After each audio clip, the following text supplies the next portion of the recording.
Good morning, you wonderful people. This is To The Point on GB News with me, Patrick Christie's, on your TV, radio and online. Now, make sure that you get in touch with as many of your views as possible. gbviews@gbnews.uk. There's a big world of news out there today. We're going to do the absolute lot of it, so I want you to get in touch. I'll be going to your views throughout the show, but first, it's time for your latest headlines.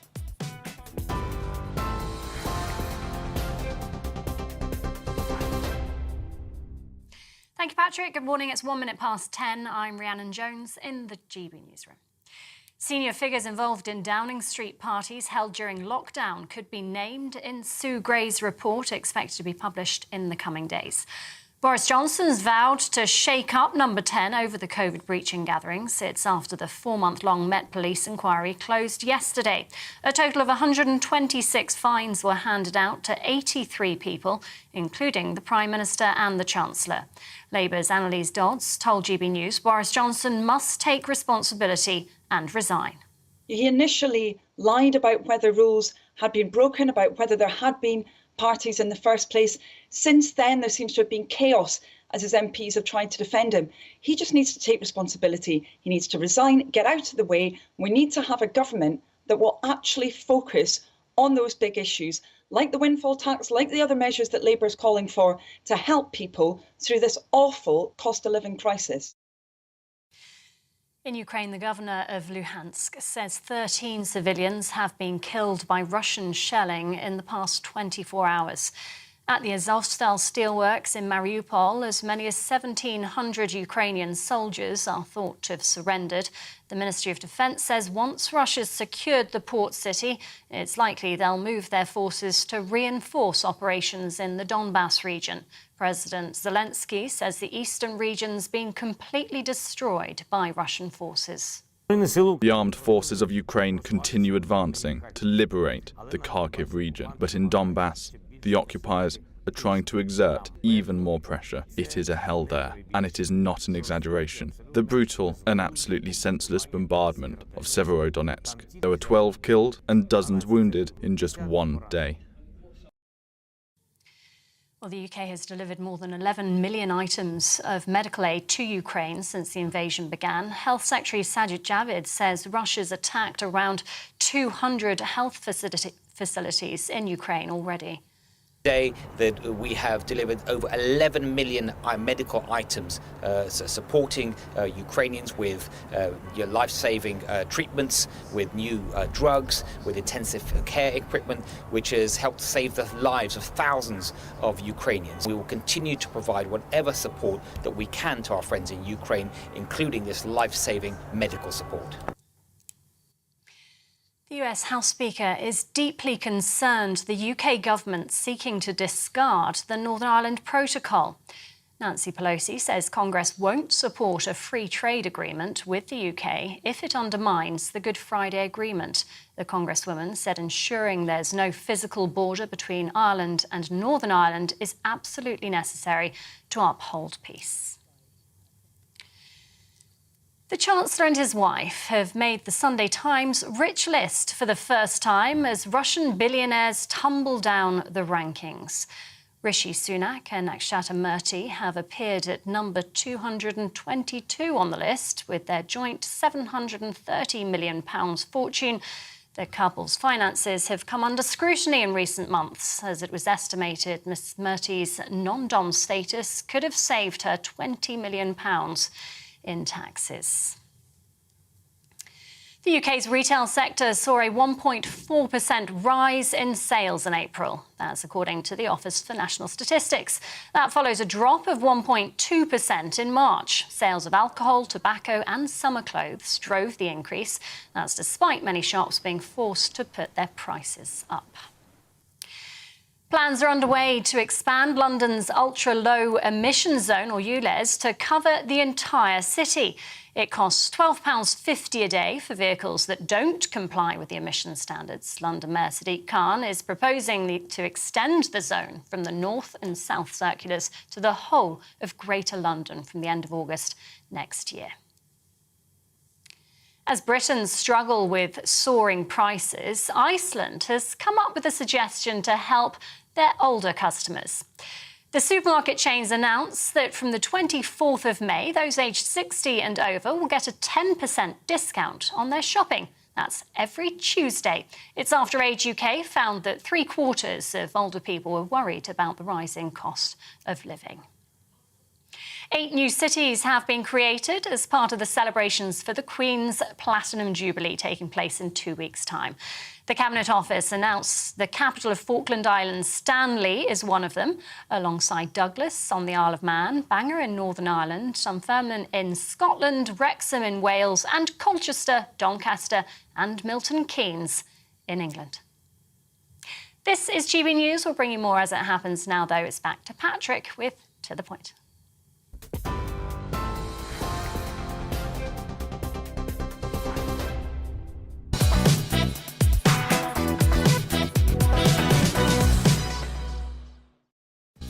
Good morning, everybody. Happy Friday. This is To The Point on GB News with me, Patrick Christys, on your TV, radio and online. We've got a great show lined up for you to kick-start your weekend, so here's what's coming up. Right, more fines for Downing Street, but Boris Johnson escapes the blame this time.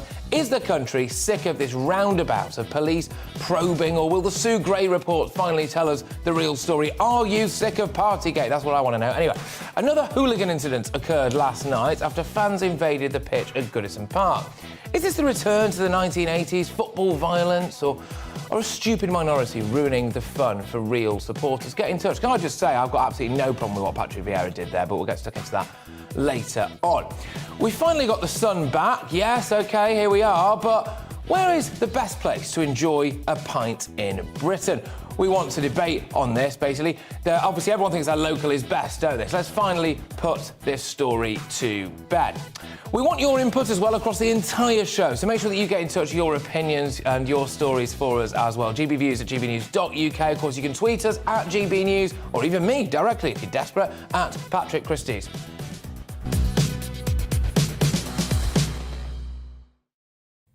OK, so do you think the Partygate investigation was an absolute waste of time and money? We're in the middle of a cost of living crisis and a knife crime epidemic, yet we have £460,000 to investigate some cake and perhaps the odd suitcase of wine. But let's be honest, what's the suitcase of wine between friends at the end of the day? Let's just get the facts straight first, OK? So 126 fines were handed out. They're 50 quid each. It involved 12 detectives who looked at 1,000 pieces of evidence, 345 documents, 510 photographs and 204 questionnaires. Oh, gosh, I'm glad I got that out. Anyway, here are some other facts. During the exact same time period, there were 277,000 crimes reported in London alone. Just 23,500 were solved.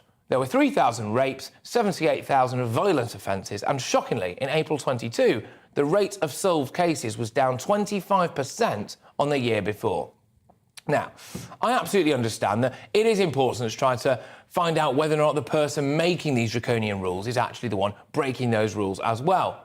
But to this extent, really, to this extreme extent, Keir Starmer, he couldn't shut up about it. In my opinion, if he'd have gone after Jimmy Savile in the way he went after birthday cake, then this country would be a much better place. I don't understand why large sections of the public think that what Boris has done is worse than what Keir has apparently done. They say, well, look, Boris Johnson was the one making the rules. Yeah, all right, Keir Starmer voted for the rules. Frankly, if he'd have been in power, we'd have had even more rules, stricter ones, and for longer. We'd still be living in Chris Whitty's national hostage fantasy, wouldn't we? The irony here is that Keir Starmer may well be the one who has to go at the end of all this if Durham police decide to pull their finger out. Now, I'm inundated every single day with emails and tweets from you saying how little you care about Partygate. And one of the key things that many of you say is that you feel like it's been a bit of a distraction. And I think you're right. A distraction from the cost of living crisis, a distraction from international affairs, a distraction from the fact that Keir Starmer doesn't have any policies. Well, there's no distraction anymore. There's nowhere to hide now, is there? Hopefully now the main focus for our police can be investigating real crimes. And the main focus of our politicians can actually be on politics, improving people's lives, making people's lives better. Basically now, our politicians are going to have to start doing their flipping jobs, aren't they? And ironically, that's probably enough to drive some of them to drink.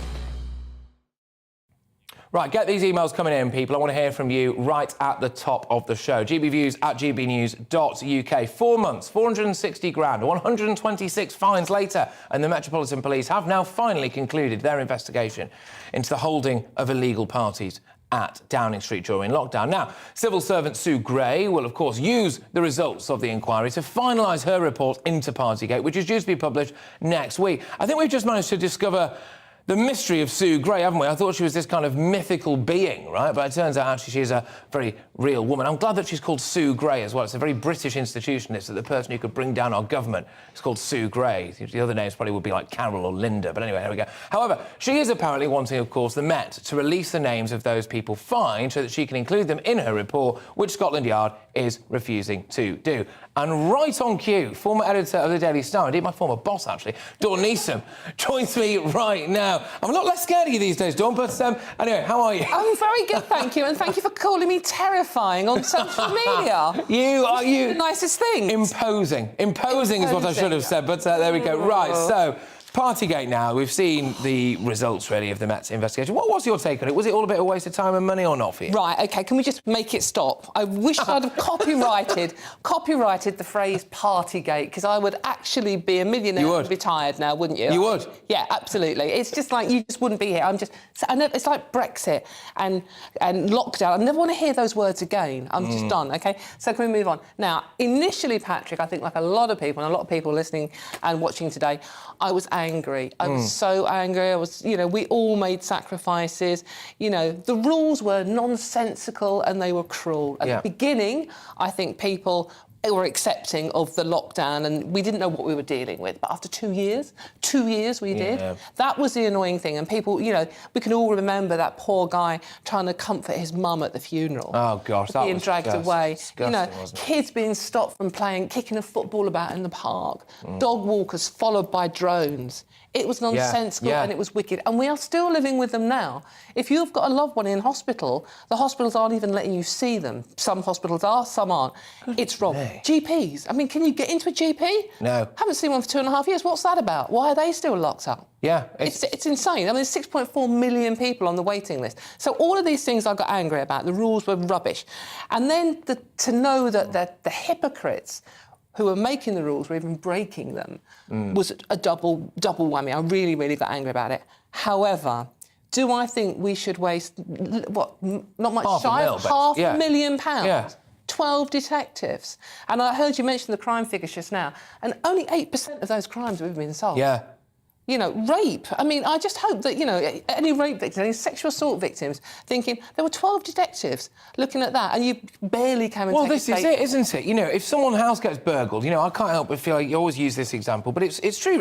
If my elderly grandma's house got burgled, I'm not convinced that police would go after it in the same way they've gone after Partygate. They wouldn't, absolutely. No. You certainly wouldn't have 12 detectives turn up on the door, would you? No.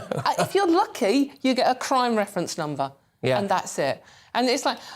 So now I want to move on, and I think the same applies to Keir as well. I heard you mention Keir as well, and the fact that we've got two leaders who both did exactly the same thing. Now, they're either both liars or they're both stupid. Possibly.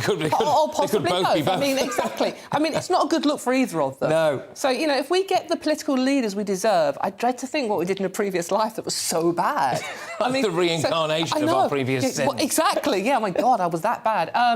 But, Keir, now I just think the Durham Police Force, one of the smallest in the country, and they have to waste manpower and money investigating. Look, I think he did break the rules, and I think he knows he broke the rules. I mean, he forgot Angela Rayner was there. I mean, come on. She's hardly a shrinking violet. No. I mean, it's like, Angela was there, 12 people, possibly 15, possibly 30. Yeah. Who knows? Yeah, exactly. Exactly. I think I'd remember if I'd had a curry with Angela Rayner. You would definitely. Potentially not for the right reasons. Well, absolutely. Definitely remember. But, the thing is now is, will Boris escape this? Will he escape this? And I think, David Cameron used to call him the slippery piglet, which is quite apt, really. Well, there's a lot of history. Alternate phrase for DC, but yes, there we go. There's a lot of history between the Tories and pigs, isn't there, if you read certain books? In any case, the slippery piglet. And he does have this amazing ability to get away with everything. Yeah. So I think I like everybody who is getting in touch with the show today, it's just make it stop now. Can we just move on? I'm worried about paying my electricity bill. Oh, absolutely. I'm worried about the health service. You know, and there's a little issue going on in Ukraine that I think, you know, we need to be absolutely. And look, I know that obviously the main thrust today, everyone can see on the front page of pretty much every single national newspaper today, of course, is this Partygate investigation, the culmination of, hopefully. But you've mentioned there that you're sick of it. I think a lot of our viewers and our listeners as well. By the way, we've got tens of thousands, hundreds of thousands of listeners as well. The figures were out yesterday, so it's great stuff. Well done, everyone. But there's other stuff, like you've just said there, the cost of living, etc. The rich list, for example, which Rishi Sunak and his wife are on. Now, I'm a bit conflicted about this. I don't really mind a bit of wealth creation, really. But is he too rich to be a chancellor? No, I just think so. Basically, the only people that can ever be politicians are the people that are in the same boat as us. Well, that doesn't make any sense because we would never. I mean, and it's a lot of. I'm like you. I mean, the way to get out of the situation we're in now is to grow the economy. Is to actually, you know, stop taxing businesses through the roof. Stop taxing the national insurance rates. I mean, where's all that money going? Yeah. The NHS, which none of us can use because we can't get to see a doctor. Thanks for that. Can't keep pumping money into it so I can not see a GP. There's a black hole. And then you sort of like, you know, there's a sort of like, you know, during the pandemic, there was sort of like only 7% increase in nurses, where the number of pen pushers was doubled. I mean, where are the priorities? You know, diversity managers on £60,000 a year. Honestly, don't I'll have one of those. Well, we've got a record number of billionaires, apparently, now. I think it's 177 billionaires. We've got more billionaires than we've ever had before. But I could argue, in a sense, that's quite a good thing, because presumably they're paying tax. The presumably worries me slightly. I mean, of course, they should be paying tax. I mean, I think there are so many tax loopholes that very, very rich people do use that need to be clamped down on. So I think the government need to look in that area, because that is annoying. We are all suffering. But I mean, the politics of envy, I've never subscribed to it. I mean, and it's like, you know, it's like, oh God, they're rich, they don't understand. A lot of people, including Rishi, not his wife's family, obviously, but Rishi, the backgrounds they come from are fairly ordinary. He wasn't born a billionaire. No. I mean, some people are, granted, but yeah, we need to make sure that everyone is paying their fair amount of tax, and that includes a lot of the big companies in this country as well, who mysteriously seem to pay less tax than I do. Yes, exactly that, and that really does great on me. Dawn, thank you so much. This has been fantastic stuff. I've really enjoyed it. Great to have you in the studio with me as well. Dawn Neeson there, of course, who's been whizzing you through some of today's biggest headlines. It's fair to say a friend of the channel here is Dawn, so there we go. Anyway, after the break, we discuss hooliganism in sports. Absolutely. No relation to Dawn here, absolutely, so don't ever worry about that. Is it under control or is it spiralling out of hand? But that's all after your weather. Hello, a very good morning to you. I'm Aidan McGivern. Some rain at first this morning, and that in places will continue into the afternoon. But for many, bright spells and showers are the theme. And those showers will be on the heavy side. Low pressure to the northwest is getting closer. Weather fronts are moving in. They'll provide a focus for the showers. But ahead of those fronts, actually, we've seen another plume of cloud and rain turn up from the continent. Now, thunderstorms, I think, will mostly remain offshore, mostly affect the continent during the morning. But there's the chance of some heavier rain for a time, East Anglia and the southeast, particularly around late morning, early afternoon. Elsewhere, bright spells, but also quite a few showers turning up, and these showers will be heavy where they occur with some gusty winds around them. It'll feel cool. 19 in London, 18 Cardiff, 16 Belfast and Glasgow. Now for western Scotland, some more persistent rain by the end of the afternoon. That spreads across Scotland during the rush hour, as well as parts of northern England. It does clear through, and then by the evening, showers mostly confined to central and western Scotland, with amount of clear spells elsewhere, particularly central and eastern parts of the UK. Temperatures in main urban centres, 11 or 12 Celsius by dawn tomorrow, but in sheltered spots, we're looking at 8 or 9 degrees. A bright start, nevertheless, plenty of sunshine for the Midlands, East Anglia, South East England, Eastern Scotland, North East England, but actually there will be a lot of cloud building through the morning, and by the afternoon, most places are generally cloudy, but the best of any bright weather will be across England and Wales. Just a few showers here, more persistent showery rain turning up in western Scotland by the end of the afternoon. 15 degrees in Glasgow and Belfast, potential for 21 in London, and I think in the southeast, Sunday's looking mostly dry with some warm sunshine, but elsewhere there'll be a lot of cloud, outbreaks of rain or showers.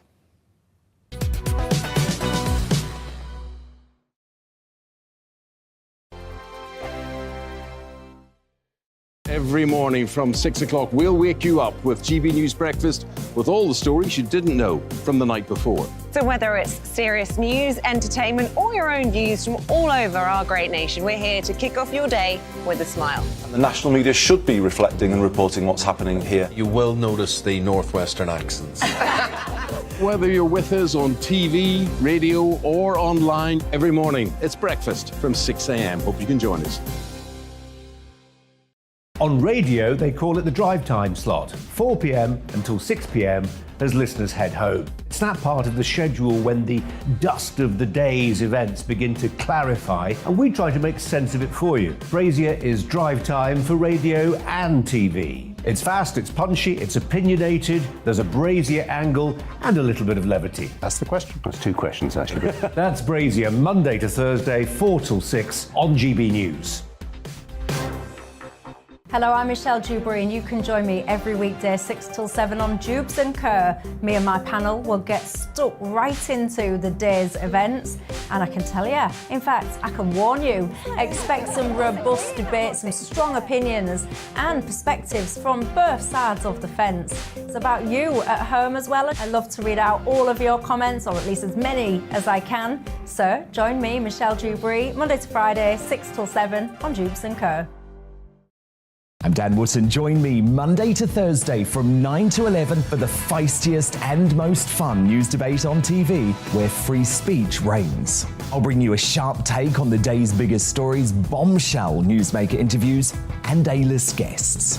And I guarantee you, no spin, no bias, no censorship, and no reason to go to bed. That's Dan Wootton tonight, Monday to Thursdays from 9 on GB News.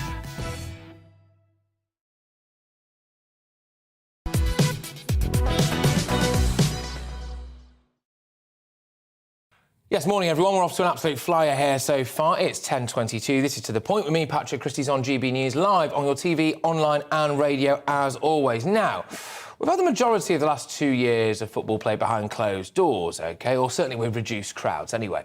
But due to the COVID-19 pandemic, obviously that was what was going on there. But as we finally return to normal, are fans perhaps a bit too excited to be back, a bit too rowdy? Well, last night, Crystal Palace's manager, Patrick Vieira, was filmed grappling with an Everton fan who was taunting him during a pitch invasion following their win. Now, the FA are investigating this, and earlier this week as well, Sheffield United player Billy Sharp was headbutted by a Forest fan, who has since been jailed, actually, while teammate Ollie McBurney is being investigated by police after a video emerged showing his alleged stomping on another person during that pitch invasion. Well, how's the hooliganism of the 1980s now returned to football? The bad old days? Or the good old days, depending on which way, of course, you look at it. Joining us to discuss more of this now is sports broadcaster, friend of the channel, and I'm reliably informed not a hooligan these days, Aidan McGee. How are you? I'm good, thanks, Patrick. What about yourself? Yeah, good. Great to have you back on, mate. So, look, I mean, this is a bit of an exaggeration, isn't it? A couple of idiots, a couple of isolated incidents. This isn't the 80s.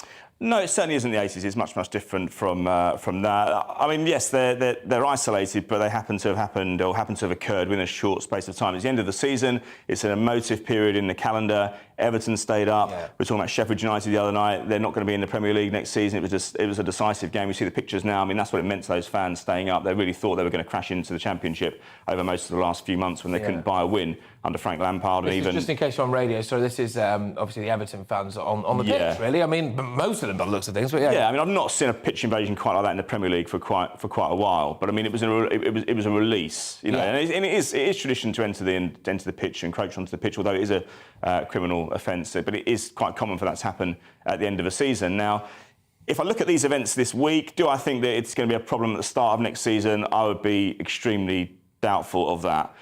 It's totally different to the scene of the 70s and 80s. Now, the whole reason that the police didn't ever really get to grips with the whole culture of football hooliganism is because they were targeting the wrong people. They thought the foot soldiers, the oiks on the local estates, were the ones causing the problems. Actually, it was people who were actually holding down, guys who were holding down 9-to-5 jobs in the city, especially in the London scene. even the whole culture was based around the commercial background they came from. Right. They had calling cards. You know, if you were hit by the bushwhackers of Millwall, they said you've been hit by the bushwhackers of Millwall, or you've been hit by the ICF. They'd leave a calling card. You had even the names of the firms: the Blades Business Crew at Sheffield United, the Service Crew at Leeds, the Zulus at Birmingham City, the Naughty 40 at Stoke, the 657 Crew at Portsmouth, Millwall Bushwhackers, Chelsea Headhunters, ICF, Intercity Firm at West Ham. It was all, they're travelling in suits sometimes. Some of these guys wear suits, but to all intents and purposes, they were normal 9-to-5 guys with a family, holding down a good job, and the social scientists were the ones that identified that these were the perpetrators, using mobile phones, outfoxing the police by using the underground network and the transport network. And it was them it was the social scientists who said to the police, you're looking in the wrong place here, you're not going to get to grips with this until the intelligence improves and you realise that the people causing the problem are not the people you think they are. I think that's absolutely fascinating, actually, that particular thing. But also about the kind of humanity of football. Now, if I was on the street, so if in case anyone's not, aware of what happened last night, basically someone went up to Patrick Vieira, Crystal Palace manager, and it's been a very rowdy game, massive game, and basically sworn at him, just sworn right in his face and continued to do so for quite a while. And then he's kind of lashed out a little bit. Well, I'd do that.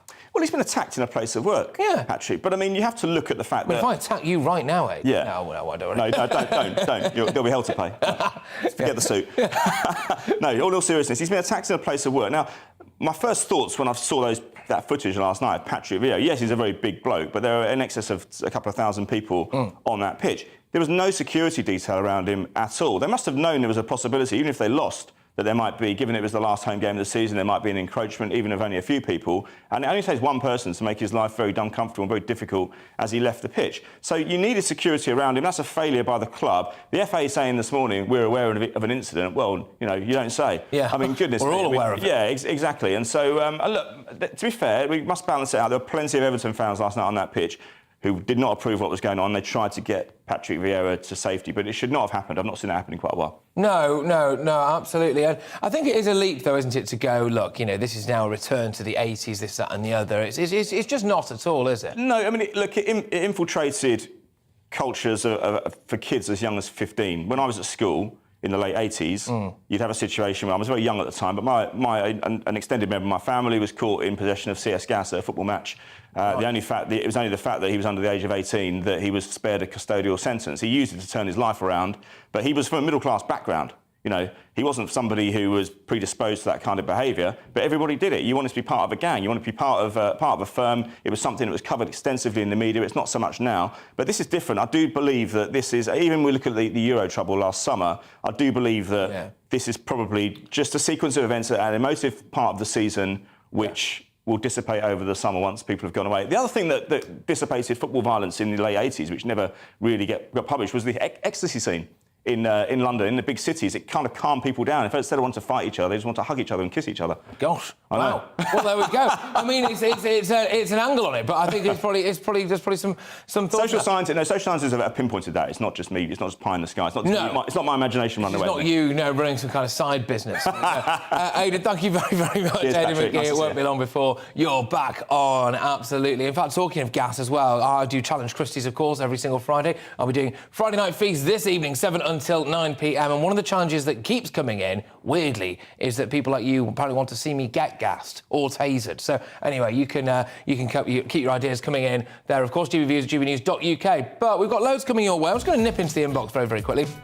A lot of you getting in touch about Partygate. I basically was asking you, right at the start of the show, are you a bit sick and tired of this? I know you are, but I mean, was it basically a waste of time and money? 460 grand down the toilet. Boris Johnson, 150 quid fine. I mean, to be fair, someone did get fined a few times, which does imply they were treating Downing Street like the strip of Iron Napa. But apart from that, basically everyone else just got one single fine. And a lot of you agreeing. I think it's a distraction, OK? Get in touch, GBViews, GBNews.uk. I think it's a distraction from the cost of living crisis, the fact that we haven't got to grips with it. Right, the fact that what's going on in Ukraine, international affairs, the fact that the Labour Party don't appear really to have any proper policies. It's easy to talk about Sue Gray and parties and cases of wine and all of this stuff and cake, for goodness sake. It's a lot less easy to come up with a decent policy that would stop us all being skint. But what do you think, OK? GBViews at gbnews.uk. But after the break, we'll be taking a look at what billionaire Elon Musk has been exposing about his new company, Twitter. It's interesting stuff, this. But before that, I'll look at this morning's news.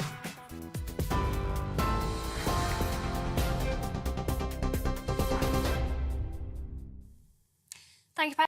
Every morning from 6 o'clock, we'll wake you up with GB News Breakfast with all the stories you didn't know from the night before. So whether it's serious news, entertainment, or your own views from all over our great nation, we're here to kick off your day with a smile. And the national media should be reflecting and reporting what's happening here. You will notice the northwestern accents. Whether you're with us on TV, radio, or online, every morning, it's breakfast from 6 a.m. Hope you can join us. On radio, they call it the drive time slot, 4 p.m. until 6 p.m.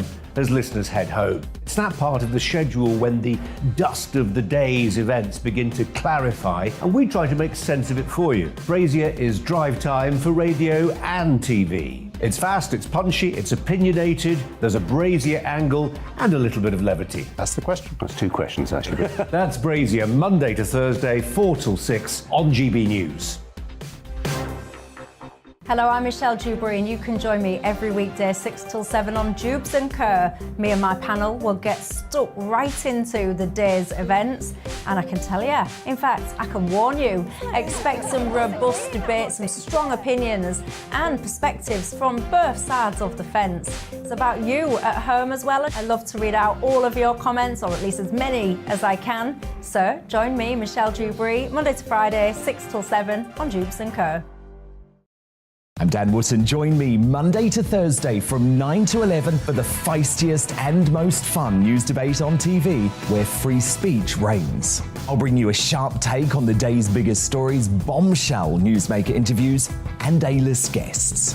And I guarantee you, no spin, no bias, no censorship, and no reason to go to bed. That's Dan Wootton tonight, Monday to Thursdays from 9 on GB News.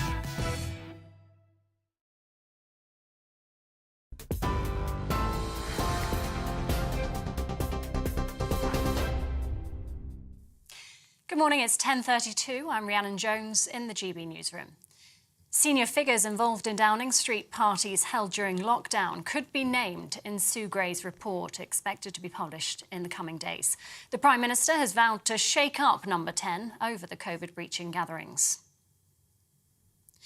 In Ukraine, the governor of Luhansk says 13 civilians have been killed by Russian shelling in the past 24 hours. At the Azovstal steelworks in Mariupol, as many as 1,700 Ukrainian soldiers are thought to have surrendered. The US House Speaker says it's deeply concerning that the UK government's seeking to discard the Northern Ireland Protocol. Nancy Pelosi says Congress won't support a free trade agreement with the UK if it undermines the Good Friday Agreement. The Chancellor and his wife have made the Sunday Times rich list for the first time as Russian billionaires tumble down the rankings. Rishi Sunak and Akshata Murthy have appeared at number 222 on the list, with their joint £730 million fortune. The UK's retail sector saw a 1.4% rise in sales in April. That's according to the Office for National Statistics. That follows a drop of 1.2% in March. Sales of alcohol, tobacco and summer clothes drove the increase, despite many shops being forced to put their prices up. And 8 new cities have been created as part of the celebrations for the Queen's Platinum Jubilee, taking place in 2 weeks' time. The Cabinet Office announced the capital of the Falkland Islands, Stanley, is one of them, alongside Bangor in Northern Ireland, Dunfermline in Scotland and Wrexham in Wales. TV online and DAB+ radio, this is GB News.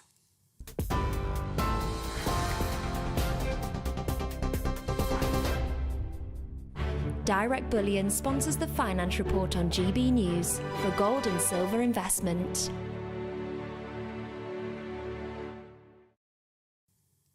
Here's a quick snapshot of today's markets. The pound is 1.248 to the dollar. The pound is 1.18 to the euro. And the price of gold currently stands at £1,478.43 per ounce. Direct Bullion sponsors the Finance Report on GB News, investments that matter.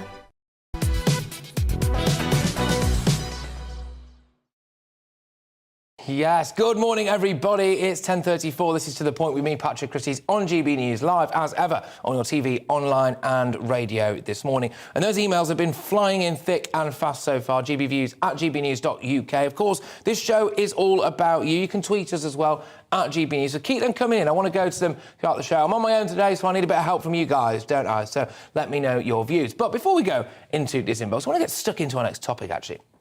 2 days ago, billionaire Elon Musk tweeted that he was going to vote Republican. Right, fair. That's a particular shock for anyone, is it really? But despite previously voting Democrat, he says the Democrats have now become the party of division and hate, and he can no longer support them. He then joked, "Watch their dirty tricks campaign against me unfold." Well, allegations have surfaced now, of course, that he exposed himself to a SpaceX flight attendant and propositioned her for sex, claims, of course, that he denies. Taking to Twitter again, Elon said, "These attacks against me should be viewed through a political lens. This is their standard playbook. But nothing will deter me from fighting for a good future and your right for free speech." Right, OK, clearly a heck of a lot to get stuck into here today. So here's to discuss more on this is the wonderful Jason Miller, CEO of the social media platform Getter. Thank you very, very much for coming into the studio. Great to have you on the show. Thank you very much. It sounds like Musk is running for president. I was going to say, he's got quite strong Trump vibes, hasn't he, with this kind of stuff? But look, on a serious note, I mean, obviously these are very serious allegations against him, but do you think it is coming from a place of politicisation, really, here? Do you think people are going after him because of his views now? Absolutely. And the fact that Musk is now talking about taking over Twitter and trying to change the culture, people are fighting back. You don't exist as the richest man in the entire world and just magically have things like this stay quiet until you start to go and ruffle some feathers and make some political hay. And actually, we've seen some of the blowback on this already with the Tesla stock. I mean, being down 30% over the past month. And because many of the people in the United States and around the world buying electric vehicles view themselves as more center or left of center, of course, Musk is now identifying a little more center or center-right. It's having an impact on his business. Talk to me a bit about your platform, because I think it's really fascinating, actually. And, well, I'll let you do the talking about it, really. But how did it kind of come to fruition, and what was the reasoning behind it? So in 2020, I was working for President Trump. I worked for him on both his campaigns. And we saw, at least in the United States, the worst year for political discrimination in the nation's history. The Hunter Biden laptop. We saw President Trump ultimately being deplatformed himself. And I knew that we had to do something different. We had to launch a platform that would support free speech. So we didn't have this happen again. And since then, we kicked off last July. We're up to 5.5 million users globally. UK is our third biggest market, with folks like Matt Letitia and Majid Nawaz, Right Said Fred, Zuby, all sorts of exciting folks that are joining the platform. And it's really been a lot of fun. And the thing I didn't realize is, obviously I'm an American, is I knew the free speech problem existed in America. I didn't realize it was as big of a deal in the UK and around the world, especially as we talk about things like the online safety bill that could really hurt free speech. Yeah, well, just talk to us a bit about that, because I think it's really keen for our listeners and our viewers to get your perspective. I don't want to say as an outsider, it makes it sound terrible, but from someone who comes from America, to look into our society, look at our online platforms and look at the state of our discourse in this country. Do you think we've got a problem with free speech over here now? Oh, I think the entire world has a problem with free speech. The difference is, in the United States, it's mainly a pushback against big tech using their platforms to censor certain aspects of speech. What we're seeing in the UK and even in the EU, which has already passed their version of an online safety bill, is that it's really government and government encroachment that's trying to stop free speech. Here's my concern, Patrick. If you start to, especially as we talk about these legal but harmful and who's deciding it, political appointees, it's not that far until religion starts to become impacted, or people who, if they don't want to embrace values they don't find within their own religious core, then they can find themselves on the out or being reported. That's really dangerous. We're not that far away from becoming an authoritarian regime when it talk about losing free speech rights. No, absolutely. And I'm amazed that some people's free speech appears to count more than other people's free speech, and I'll never quite get my head around that. People are too afraid to cause offence, I think, or at least be called offensive about this. Just in terms, back to Twitter now, do you think that Trump will come back on it, and what the impact that could potentially have? So if he runs for president, which I do think that he runs in 2024, I think if they offer it to him, I do think he'll rejoin. Now, it wouldn't make sense for him to do it at the moment because he's launching his own platform and trying to do things. But if he runs for president, then he'll want to get his message out to everybody. Here's the thing with Elon Musk saying that he wants to get Trump back. It's not so much that he has this, I think, this real ideological underpinning to say we got to get Trump his free speech rights back. It's he's realized so many people have left the platform. He wants to get them back. If you read between the lines, when Musk's talking talks about needing to quadruple the number of daily active users and increase the monetization. I think that's part of the reason why he's tanking the price now. He sees that it's just not as profitable as it needs to be, and he's trying to manipulate it. Yeah, indeed. And I think look, Elon Musk himself is a kind of once-in-a-generation mind, really. I get that he's a bit weird, but kind of in all the right ways, I think. I would say once in a century. I think he's the greatest American innovator we've had since Edison. And I would say that he's arguably the most brilliant mind that's on the planet today. The thing, though, is when you go from being the tech entrepreneur and the innovator to going into the political space, that all disappears. Trump found that out when he went from being businessman and reality star to then going into politics. People he thought were his friends then flipped on him. Musk is seeing that now. Yeah, indeed. And just while I've got you, I'm keen to pick your brains now about just the state of politics in America. I mean, people were banging on, weren't they? Donald Trump is dangerous. He's got his finger on the big red button. Well, I'm not sure Joe Biden can see the big red button. I don't know if he knows where it is. Probably forgotten there is one. It's embarrassing. I've been in Europe and in the UK for this last week, and every single person I meet with asks me about the Easter Bunny incident or shaking hands with the air. And look, we can all criticize our own countries, and obviously that's a great part about free speech.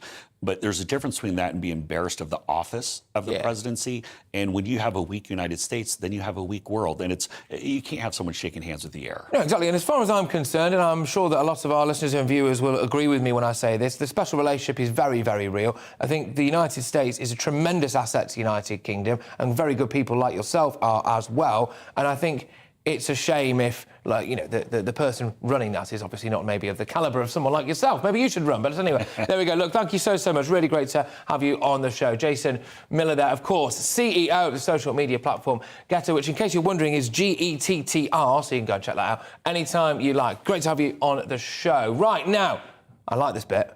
The pub. Yes, that's right. The pub and hospitality industry hasn't had it easy throughout the last few years. I've been doing my best, of course, to keep the cogs turning there. But lockdowns, limited capacity, and now high costs to keep them running. But now the sun is out and it's shining. Surely loads of us are going to head to the local, order a pint and celebrate. I've said it before, I'll say it again. It's your national duty to do that, ladies and gents, because we can't lose our pubs. But, well, with many families and people across the UK struggling, though, with the cost of living, can some pubs even survive the glorious British summer, or at least a couple of days that we have sunshine? Anyway, I'm delighted to be joined by Jerry Methven, who's landlord of the Three Horseshoes Village pub in Hinksworth.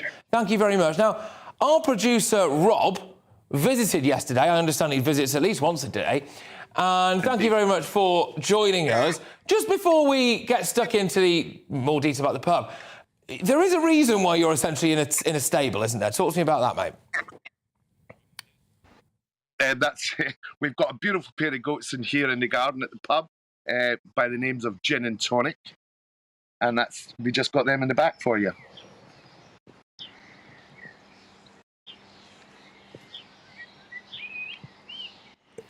Has he got it? Can you hear me? I want to know which one's gin and which one's tonic. Sorry, right, this one in my hand, that's tonic, small tonic and a large gin. One slightly larger. Tonic and a large gin.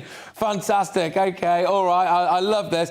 I mean, this is just magnificent stuff. This is a very, very British institution. Of course, we've got two goats at this pub, one called gin, one called tonic. But talk to me about the actual business side of things. Are you seeing business booming now the sun's out? Is it slowing down? Can you survive? It's just completely, at the moment, it's completely inconsistent and unpredictable. You know, from one day to the next. One day the sun's out, beautiful, everybody's out. Next day, rain's back, nobody's here. It's just so unpredictable at the moment. It is. And do you think that people will actually end up staying at home because of the cost of living crisis? At the end of the day, despite the social elements of it and the wonderful gin and tonic that you've got on offer there, it is cheaper to go to Aldi and, you know, buy 3 litres or something than it is just to, you know, go and probably have a gin and tonic, isn't it, really? Well, absolutely. Yeah, 100%, you know. And, you know, since COVID, since we've come back after, you know, the government helped us at first, but, you know, now we're back to 20% VAT. We can't fight with that. Supermarkets, no VAT. We just can't compete with that kind of thing. OK, and pubs are really the beating heartbeat, the lifeblood of any local community. And when that goes, well, it does quite literally rip the heart out of it. I used to live up in the Lake District, a cracking local rural pub scene up there, and it really is a very, very British thing. but increasingly we are seeing them shut down. Are you right at the centre of your local community, would you say? Yeah, I mean, we're fortunate enough that we are, and the community here, I mean, we're a very small village, but I mean, they really do support us, there's no doubt about that. But we can't live without from the outside coming in as well.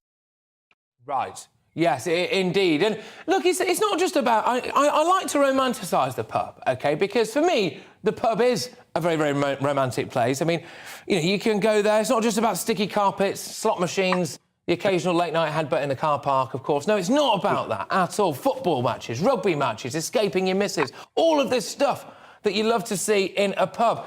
It really is a sense of community, isn't it? And it must be... You must have some absolutely tremendous memories of being the landlord in this particular place, and just so many great times, bringing so much joy to people in general, right? Well, yeah, absolutely. I mean, you don't do this, you only do this for the love of the actual job, you know, seeing people having a great time, etc. That's what we're here for. We're here to make sure that you have a great time, and that's definitely what we promote here. You do absolutely. I'm going to give you a cheeky plug. So it's the Three Horseshoes Village Pub in Hinksworth. Do you do food as well as booze? We do, yeah. Brand new summer menu just started this week. We do small plates Saturday, always promoting food. Good stuff. And just quickly, our producer Rob, who works here, he comes drinking there quite a lot, does he? Has he ever done anything really embarrassing? Well, the only one little story I do have, he worked for me one summer, this was a good few years ago, and the garden was full of people. It was actually, it was during the Euros a few years ago, and we're in at the bar's knee deep, and it's like, where's Rob, where's Rob, where's Rob? Rob's outside in the garden playing football with the boys. Yeah, that sounds like Rob, actually. In fact, he's probably not heard this now because he'll be outside doing something, but there we go. No, he's a good lad. Look, thank you very, very much. Really great to have you on the show. And can we give one final quick look at gin and tonic, can we? These two wonderful goats. There we are. Look at that. That's that. A small tonic and a large gin. And... well, gin's having a good time by the looks of things. Yeah, that's interesting. Good timing, gin. Look, Jerry, thank you very much. That's, of course, Jerry Methven there, landlord of the Three Horseshoes Village Pub in Hinksworth. Goodness me, gin, not camera shy. So there we go. Right, OK, well, let us know what you think as well. Are you down your local? Are you doing your best to prop the bar up? Has your local closed? We lost loads of pubs during the pandemic, and for me, that's absolutely a crying shame. Anyone who knows me knows that I am basically Mr. Pub. In fact, when I was growing up, one of my locals closed down. I wore black for a month and lay a wreath outside. Anyway, the Prince of Wales has acknowledged the suffering caused by Canada's residential school system, where many Indigenous children either died or were abused. During a speech in the Northwest Territories on the final day of the royal tour, Prince Charles also urged different communities in Canada to work together to tackle climate change. So, GB News' royal reporter, the wonderful Cameron Walker, has more on this. Dancing to Indigenous drum beats may not be Prince Charles's strong point, but the song and dance perhaps was light relief compared to a sombre request from First Nation leaders. The Prince of Wales and the Duchess of Cornwall spent their final day in Canada with remote communities in Canada's Northwest Territories. But on Wednesday, Indigenous leaders asked Prince Charles to apologise on the Queen's behalf for the deaths of children lost in Canada's residential school system. The Prince instead acknowledged their suffering. The cost of living crisis, which also affects Canada, has perhaps disproportionately affected Indigenous people living in remote areas. Chief Edward Sangris, who leads the remote community of Detta, met with the Prince. Let's put it this way, North is just like a remote community where like everything costs more because of transportation. It has to be trucked up, has to be flown up. Canada is experiencing the impact of climate change, and parts of the Northwestern Territories have faced heavy flooding for a second year in a row. In a speech, Prince Charles urged nations to learn practical lessons from traditional knowledge to help save the planet. Professor Heidi Swanson, a Canadian scientist, suggests the global issue needs to be taken more seriously. I think a lot of people, especially globally, don't realize how remote and how isolated a lot of these communities are in Northern Canada and how vulnerable they are to flooding. The Prince of Wales and the Duchess of Cornwall crammed a total of 22 separate engagements into their 3-day tour. As future King of Canada, the Prince is perhaps conscious of the need to leave a lasting impact. I think things are going to change once Charles takes over, and I think William as well is going to change things to be a little more personable. I have a lot of respect for Elizabeth because she's a very impressive lady for her age. We love her. Him, he's okay, but I think we love her. I don't have an issue with Prince Charles. I think the visit here was very nice, and it's a link to our past. Their Royal Highnesses have celebrated the Queen's Platinum Jubilee in Canada, and in 2 weeks' time will continue the celebrations back in Britain. Cameron Walker, GB News, Canada. Lovely stuff, Cameron. Thank you very much for that. Now, regular watchers and indeed listeners of To The Point will know the name Nathan Dunn. So, on May the 4th, 2022, Nathan set out to set a new world record by walking 1,350 miles from John O'Groats to Land's End. Barefoot, that's right, barefoot. He's fundraising for the mental health charity Mind. And yesterday, amazingly, Nathan completed walking the entire length of Scotland. He's doing great so far. So please, people, if you can support his journey with a small donation, that would be absolutely ideal. Now, it's justgiving.com/fundraising/Challenge Christies. That's justgiving.com/fundraising/Challenge Christies. Now, in case you've been living on the moon with your fingers in your ears and you've not actually heard me banging on about this relentlessly for at least the last month, I set myself a challenge to lose 1.5 stone in 2 months. And I've got about 3 weeks left now, actually. I'm going to do a big weight reveal later on my show, Friday Night Feast. Of course I am, because every week I get weighed like a zoo animal. But basically, essentially, I've lost about 1 stone, which is not a bad effort, OK? Especially considering I love food and, pub. Anyway, that Just Giving page there, of course, is justgiving.com/fundraising/Challenge Christies. And all of this money is going to be going to the charity Mind. We're doing it in conjunction, of course, with Nathan, as we said. And we're up to 14,200 quid already. We're over it. So well done, everybody, and thank you so, so much. You've all been great at donating. It's giving generously, giving what you can. There's a cost of living crisis out there at the minute. Energy bills are through the roof. All this stuff, gas, fuel, the rest of it. But despite all of that, you, the great British public, have still managed to just dip into your pocket a little bit and give a few quid for a really, really good cause. And just to get serious for a second, ladies and gentlemen, mental health is, of course, absolutely no laughing matter. We've got a mental health crisis in this country. I don't mind admitting, I've struggled a bit myself in the past. I'm sure we all have at times in our lives. There's nothing unusual about that. However, what is unusual is the rate of suicide and indeed male suicide that we have in this country. It's the highest killer of men under the age of 45. Every single day, 12 men take their own lives.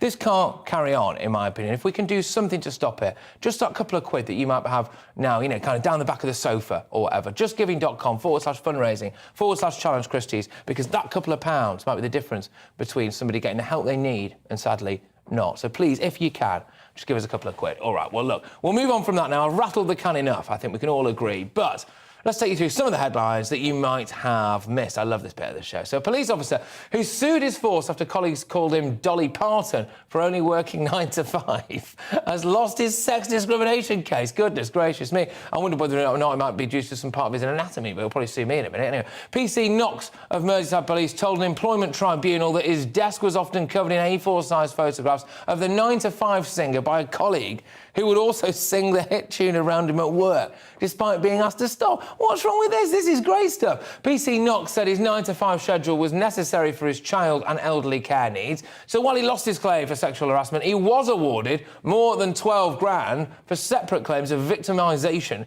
and disability harassment. Goodness gracious me. I mean, nicknames are just quite common, aren't they? I can't tell you what mine is, though, of course. Anyway, the government of Cambodia is begging influencers to please stop picking the... here we go, people, we're in here.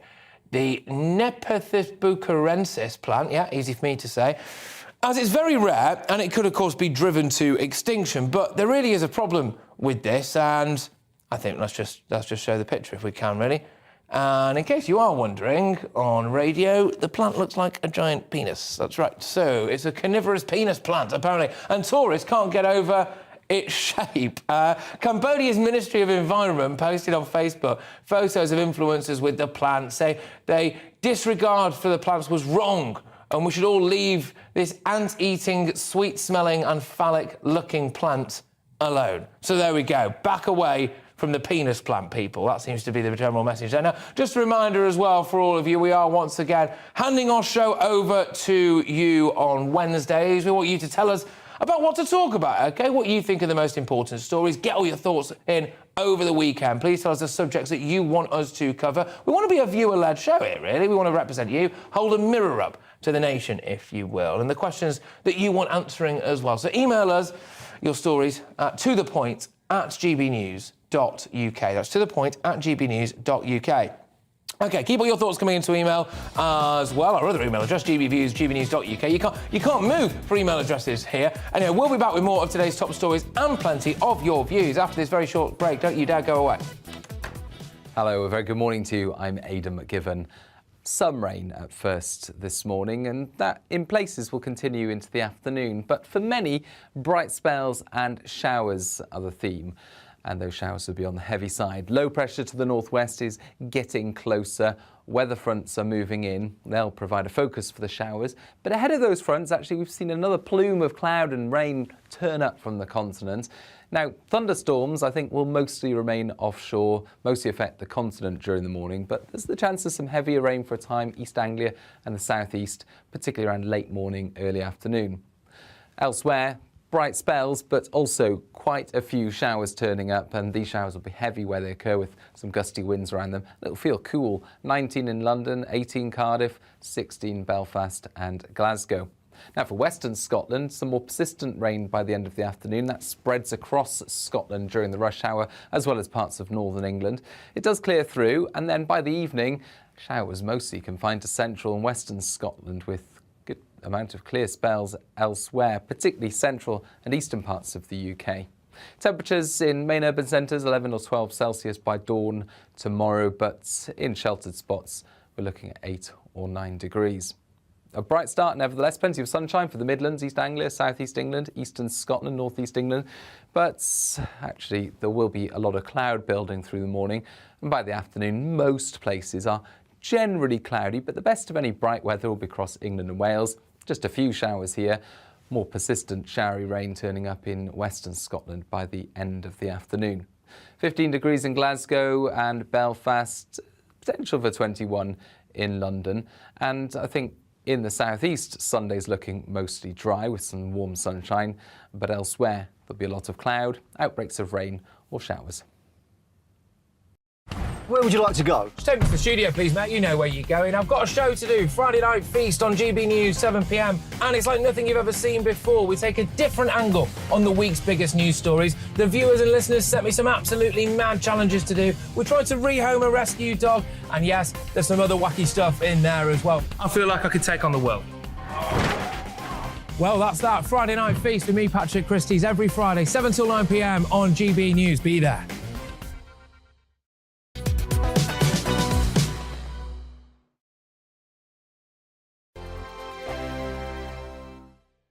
Every morning from 6 o'clock, we'll wake you up with GB News Breakfast with all the stories you didn't know from the night before. So whether it's serious news, entertainment, or your own views from all over our great nation, we're here to kick off your day with a smile. The national media should be reflecting and reporting what's happening here. You will notice the northwestern accents. Whether you're with us on TV, radio, or online, every morning, it's breakfast from 6 a.m. Hope you can join us. On radio, they call it the drive time slot, 4 p.m. until 6 p.m.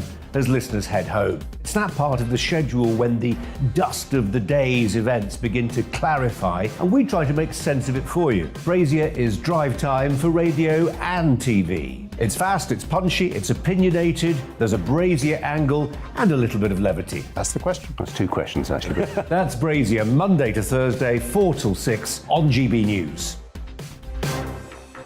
Hello, I'm Michelle Dewberry, and you can join me every weekday 6 till 7 on Jubes and Kerr. Me and my panel will get stuck right into the day's events, and I can tell you, in fact, I can warn you, expect some robust debates, some strong opinions and perspectives from both sides of the fence. It's about you at home as well. I love to read out all of your comments, or at least as many as I can. So join me, Michelle Dewberry, Monday to Friday, 6 till 7 on Jubes and Kerr. I'm Dan Wootton. Join me Monday to Thursday from 9 to 11 for the feistiest and most fun news debate on TV, where free speech reigns. I'll bring you a sharp take on the day's biggest stories, bombshell newsmaker interviews, and A-list guests. And I guarantee you, no spin, no bias, no censorship, and no reason to go to bed. That's Dan Wootton tonight, Monday to Thursdays from 9 on GB News.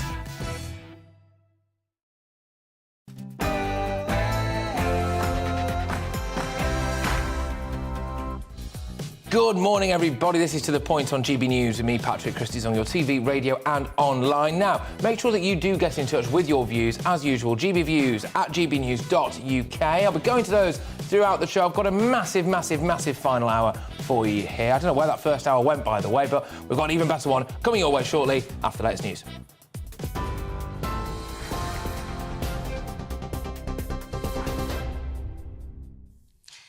Good morning, it's 11 o'clock. I'm Rhiannon Jones in the GB newsroom.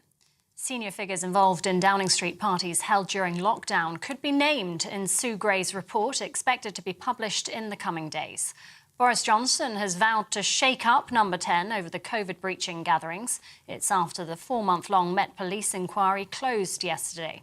A total of 126 fines were handed out to 83 people, including the Prime Minister and the Chancellor.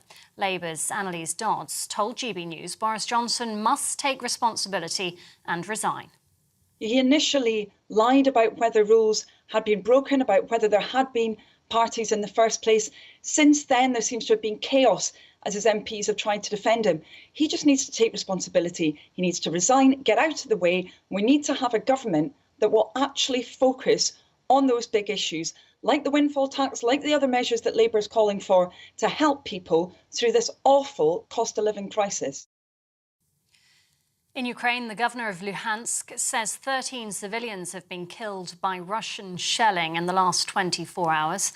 Elsewhere, Russian media reports almost 2,000 Ukrainian soldiers at the Azovstal steelworks in Mariupol have surrendered. Some have arrived in a Russian-controlled town near Donetsk. The Ministry of Defense says once Russian forces have secured the port city, it's likely they'll move to reinforce operations in the Donbas region. President Volodymyr Zelensky says the eastern region's been completely destroyed by Russian forces. The armed forces of Ukraine continue advancing to liberate the Kharkiv region. But in Donbas, the occupiers are trying to exert even more pressure. It is a hell there, and it is not an exaggeration. The brutal and absolutely senseless bombardment of Severodonetsk. There were 12 killed and dozens wounded in just one day. The UK has delivered more than 11 million items of medical aid to Ukraine since the invasion began. Health Secretary Sajid Javid says Russia's so far attacked around 200 health facilities in Ukraine. Today that we have delivered over 11 million medical items supporting Ukrainians with life-saving treatments, with new drugs, with intensive care equipment, which has helped save the lives of thousands of Ukrainians. We will continue to provide whatever support that we can to our friends in Ukraine, including this life-saving medical support. The US House Speaker is deeply concerned the UK government seeking to discard the Northern Ireland Protocol. Nancy Pelosi says Congress won't support a free trade agreement with the UK if it undermines the Good Friday Agreement. The Congresswoman said ensuring there's no physical border between Ireland and Northern Ireland is absolutely necessary to uphold peace. The Chancellor and his wife have made the Sunday Times rich list for the first time as Russian billionaires tumble down the rankings. Rishi Sunak and Akshata Murthy have appeared at number 222 on the list with their joint £730 million fortune. The couple's finances have come under scrutiny in recent months. It was estimated Ms Murthy's non-dom status could have saved her £20 million in taxes. The UK's retail sector saw a 1.4% rise in sales in April. That's according to the Office for National Statistics. That follows a drop of 1.2% in March. Sales of alcohol, tobacco and summer clothes drove the increase. That's despite many shops being forced to put their prices up. 8 new cities have been created as part of the celebrations for the Queen's Platinum Jubilee taking place in 2 weeks' time. The Cabinet Office announced the capital of the Falkland Islands, Stanley, as one of them, alongside Douglas on the Isle of Man, Bangor in Northern Ireland, Dunfermline in Scotland, Wrexham in Wales, and Colchester, Doncaster and Milton Keynes in England. And events are taking place up and down the country for World Bee Day today. According to Friends of the Earth, though, 35 species of UK bees are under threat of extinction. Well, GB News reporter Jeff Moody met up with apiarist Paul Andrews. He told us some plants, fruits and vegetables will disappear from our shelves if more isn't done to protect bees. 1 in 3 mouthful of foods that we eat depends on pollination, and bees are the principal pollinator. So, quite literally, we would have no food? You would have a very much reduced variety of food. You still have the wind to pollinate grain crops, but other than that, apples, tomatoes, fruits, all that type of thing would be gone. A stark warning there. This is GB News. We'll bring you more as it happens. Now, though, it's back to Patrick with To The Point.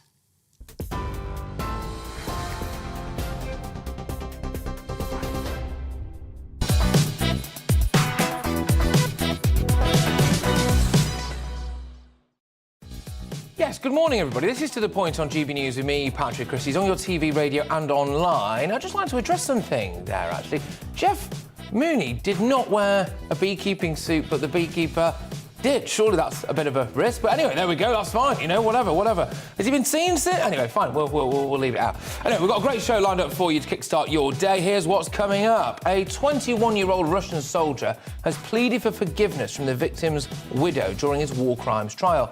How severe should his punishment be, do you think? And can we really bring to justice the thousands of other criminals who've been killing innocents right across Ukraine? Another disease has hit our shores and it's spreading across the nation. We've heard this story before, but just how seriously should we be taking monkeypox? Or is the mainstream media stoking up unnecessary fear? I suspect maybe they are. Plus, after Amber Heard lost her composure following Johnny Depp's lawyer bringing up her 2009 arrest for allegedly slapping her then-girlfriend, we'll be digging deeper into some of the best moments from this attention-grabbing trial. We've had that, we've had Wagatha Christie, we've had the absolute lot of it, haven't we, ladies and gentlemen? But we want your input throughout this entire show. OK, so get in touch with us, your views, your opinions. gbviews@gbnews.uk. Of course, you can tweet the channel @GBNews, or you can even tweet me as well, @Patrick Christie's.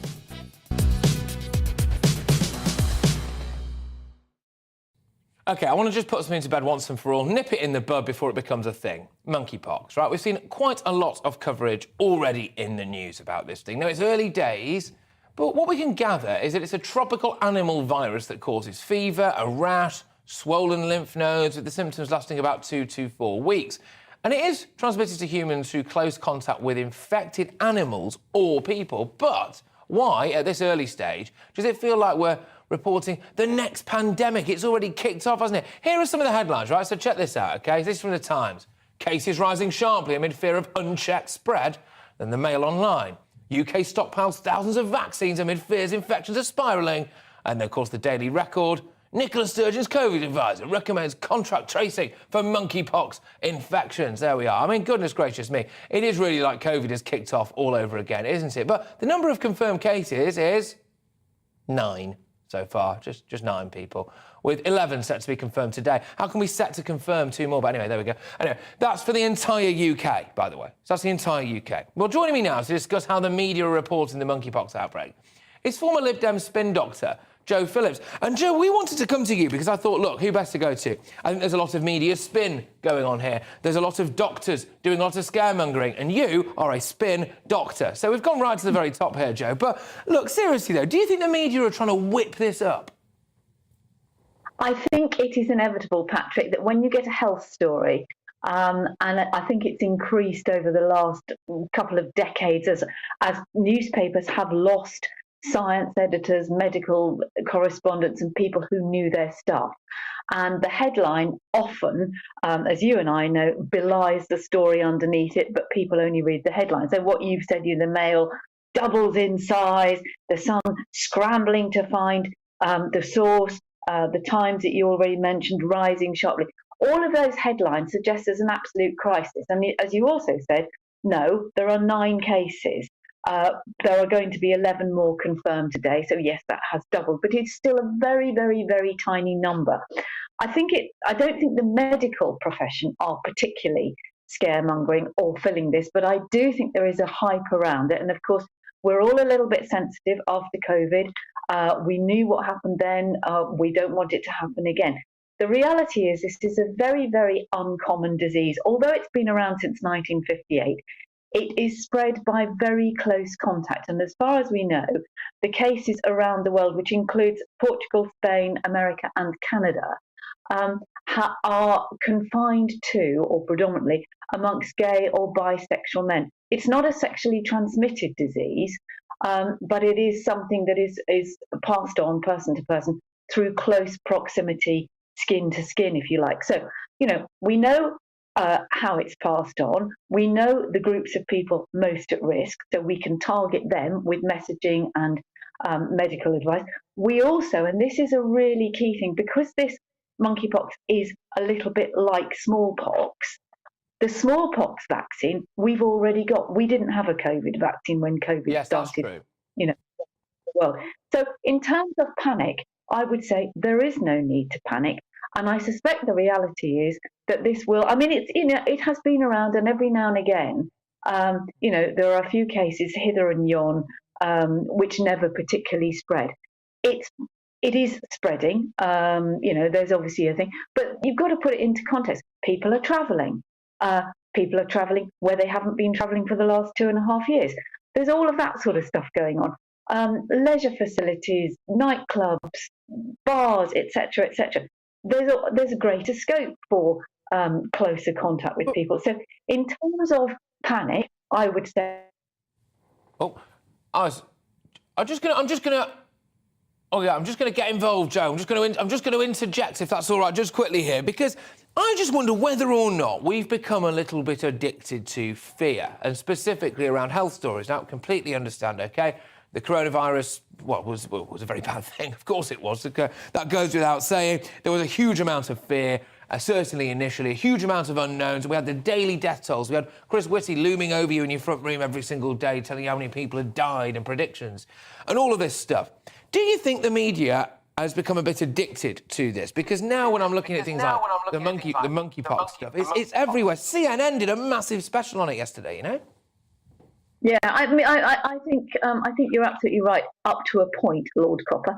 I think it's a terribly unfortunate name. Monkeypox, like something that comes out of Game of Thrones or some ghastly online game that you spurt onto your enemies. But I think that certainly I know from talking to doctors that they dread the surgeries the day after the Mail has done its health special, because you and I could spend a very happy 2 or 3 hours, probably in that nice pub you were talking to a little while ago, about, this causes cancer, this doesn't cause cancer, this causes such and such, this causes, watch out for the warning signs. And very little of that is based in any scientific background. A lot of it's PR puff, a lot of it comes and is put online without being checked. A lot of it is done, as I said at the beginning, by journalists who are not medical specialists, health specialists, or science. I believe we've just lost Joe. Sorry about that. Oh, you're back. She's back. Sorry, carry on, Joe. We've got you. By popular demand. Go on. Did I just bore you to death and you cut me off? So I think there is as you said, there's a certain sort of people they don't like to be frightened. I think we've all been frightened enough. But it's a headline grabbing thing, and you can tap in to people's, how do I protect my kids? How do I protect myself? With whatever stuff it is. Only recently we've seen fairly conclusive stuff that says vitamin D doesn't protect you against anything particularly. It's quite a good thing to have if you're not getting enough sunlight and if you're prone to lack of sunlight. But, a year or so ago, we were being told, take vitamin D, take vitamin D. We know this happens on a daily basis. It sells papers. It keeps people talking about it. But what we really need to do is to be a little bit more sensible about our own health. If something doesn't look right, it probably isn't, but you need to check it out. And I think monkeypox will be talking about it for a little while, but, I don't think it's certainly not COVID. No, Joe, can I just say, I don't think I've ever had you on the show before, but we must make sure this isn't the last time. I tell you not what, on my you show. had me on Christmas Eve when you were doing the Christmas Eve wrapping, and I thought it was going to be you and Alexis, doing something like M&M, and you were wrapping up some mugs very badly. Yes, I was. Gosh, I tell you what, it will come as no shock to you to learn that whole period was a bit of a blur for me, but there we go. Thank you very much, Joe. It's great to have you back on the show, absolutely. Joe Phillips there, of course, the former Lib Dem spin doctor, just whizzing us through what we're talking about now, which was monkeypox, OK? Because I was a bit sick of it yesterday. I came out of my show yesterday and was walking through the studio. We've got bags of TVs everywhere, as you can imagine. It's a TV station, isn't it? And we've got things like CNN. We've got some other channels who shall not be named, of course, on there as well. And all of them, monkeypox. And I thought, well, how many cases have there been? 9, right? Maybe 11 by the end of the day today. And I just thought, have we got a little bit addicted to this? Because there is a responsibility, I think, in the media, isn't there, not to just shamelessly whip up fear. We don't have storms anymore, do we? We have weather bombs, right? You can't just have a bit of wind these days, although, OK, there's a joke in there somewhere. Anyway, let's delve into the inbox, gbviews@gbnews.uk. Lots of you getting in touch about Partygate, saying, I'm really pleased that it's over. Alan says, hopefully now we can put this to bed and the politicians can get back on with doing their main job. And Alan, I think that's an absolutely cracking point, because I do suspect that Partygate's been a little bit of a distraction, maybe even to an extent Beergate as well. Because we've got a cost of living crisis, we've got a response to what's going on in Ukraine. We've, of course, had everything that's been going on in the Channel as well, haven't we? And, what are Labour's policies on all of this? It suits people to not talk about any of that stuff, doesn't it? It suits people to talk about a bit of cake or some cheese or some wine. But let us know what you think as well, because it's a range of views on the papers today. The Mail, for example, basically going off the line of what a waste of money. 460,000 big ones to have a look at some cake, really. And I'll show you what the Mail says right now. If you're listening on radio, it's just the front page of the Daily Mail. And then The Guardian as well, though, they've taken a slightly different approach, because they're saying fury as Johnson escapes Partygate with a single fine. Well, it doesn't seem to me like many of you are particularly furious, but let me know if you are. Do you think Boris Johnson should have gone? Do you think, actually, that right now he's got off lightly? Personally, I'm sick to death of Partygate. There we go. gbviews@gbnews.uk. Keep all of your views coming in.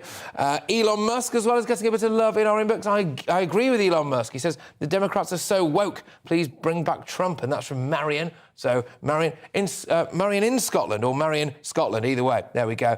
And there's a nice one that's come in here, just quickly, which is about a chap who's basically said he was on holiday all week. OK, so he says, I didn't miss you. The headline of his email goes, I didn't miss you while I was in Spain. And I thought, well, we don't know each other. How could you possibly miss me? And I realised, actually, what he meant was he still continued to watch the show every day while he was in Spain. So I thought, that's really nice of him. So thank you very much for getting in touch about that. Keep these views coming in, gbviews@gbnews.uk. But after the break, a 21-year-old Russian soldier is on trial for war crimes, for which he has actually pled guilty. Some mixed views on this, OK? Some people say maybe he was forced into pleading guilty. Some people say maybe this is just a show trial. Other people saying, look, these people obviously need to be locked up. But, of course, will this actually lead to any justice? But first, though, ladies and gents, it's your weather. Hello, Alex Deakin here with your latest weather updates. Mixed picture today. Showers for most areas, some of them heavy, but between the showers, every now and then, things brightening up a little bit, but a cooler feel for sure. Large area of low pressure dominating up to the northwest. This weather front will be a focus for some of the showers. We've seen some pretty wet weather already this morning over eastern and southern parts of England. That is moving away, taking until the early afternoon before it clears completely from the east. Then dry for a time before the showers get going. And most areas seeing those showers, particularly across Northern Ireland and western parts of Scotland, where it all will be pretty wet. Some heavy showers possible, even the odd rumble of thunder can't be ruled out. But between the downpours, it will brighten up at times, but it doesn't feel very warm out there. Temperatures only in the high teens at best. Cooler than yesterday. Quite a few showers around for the early evening, especially over eastern England and eastern Scotland. But they do fade away, so for many it'll become dry through the evening. A few showers keeping going across the northwest overnight, but otherwise most places dry after midnight. Temperatures down to 8 to maybe 10 Celsius, perhaps a little lower in the countryside. On to Saturday, and actually for most tomorrow's a dry and a bright day. There will be some showers over northern Scotland, and we'll see more showers through the day developing in western Scotland. 1 or 2 for Northern Ireland, maybe the odd one for Wales and the Midlands, but I think for a good part of England and Wales, most places will just have a dry day with some sunny spells in the east, temperatures a little higher, up to maybe 20 Celsius. Generally elsewhere, though, we are still only in the mid-teens, and with a fair few more showers to come in during Saturday evening across parts of Scotland, a bit more coming into Northern Ireland too as you go through the night. And we'll keep a lot of cloud, I suspect, moving back in during Saturday night and into Sunday. Some showers around on Sunday, again mostly in the north and the west, with the southeast probably staying dry and feeling a bit warmer by then too.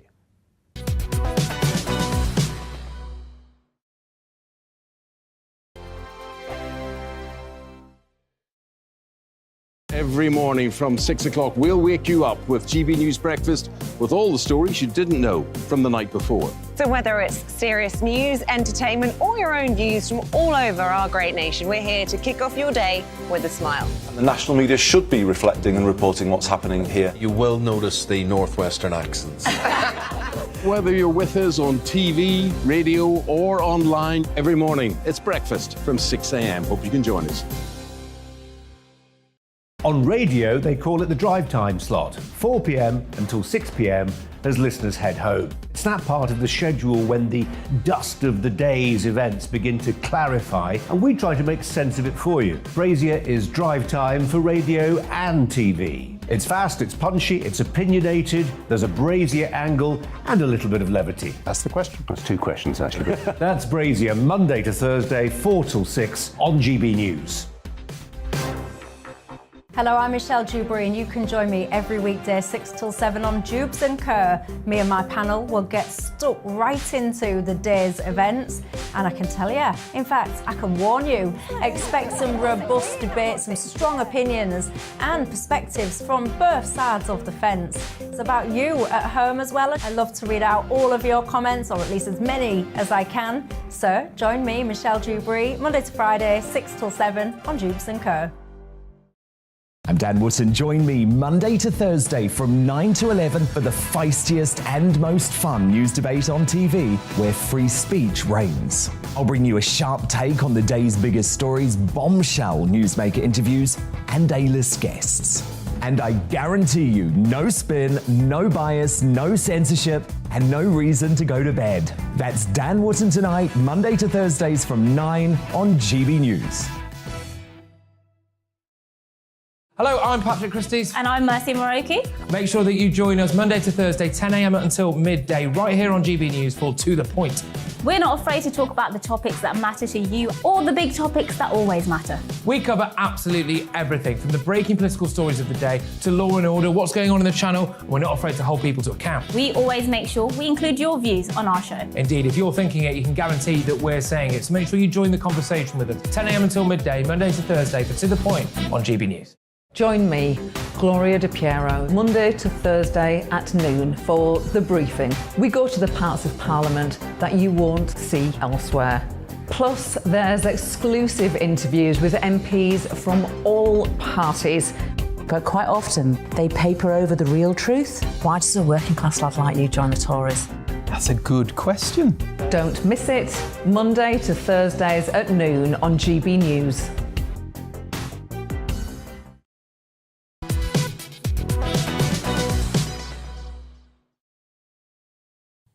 Good morning, everybody. It is 11:23. This is To The Point with me, Patrick Christie's, and Mercy Moroki. Although Mercy Moroki, of course, is not indeed in today. So there we go. It is just me. I'm on your TV, online and radio this morning. Well, there we go. Now, people getting in touch about these monkeypox cases, OK? So I did a segment before about whether or not I think that the British media is whipping it up, OK? And indeed, they are, in my opinion. Not just the British media, the American media as well. We've had 9 cases already so far. That's it, just 9.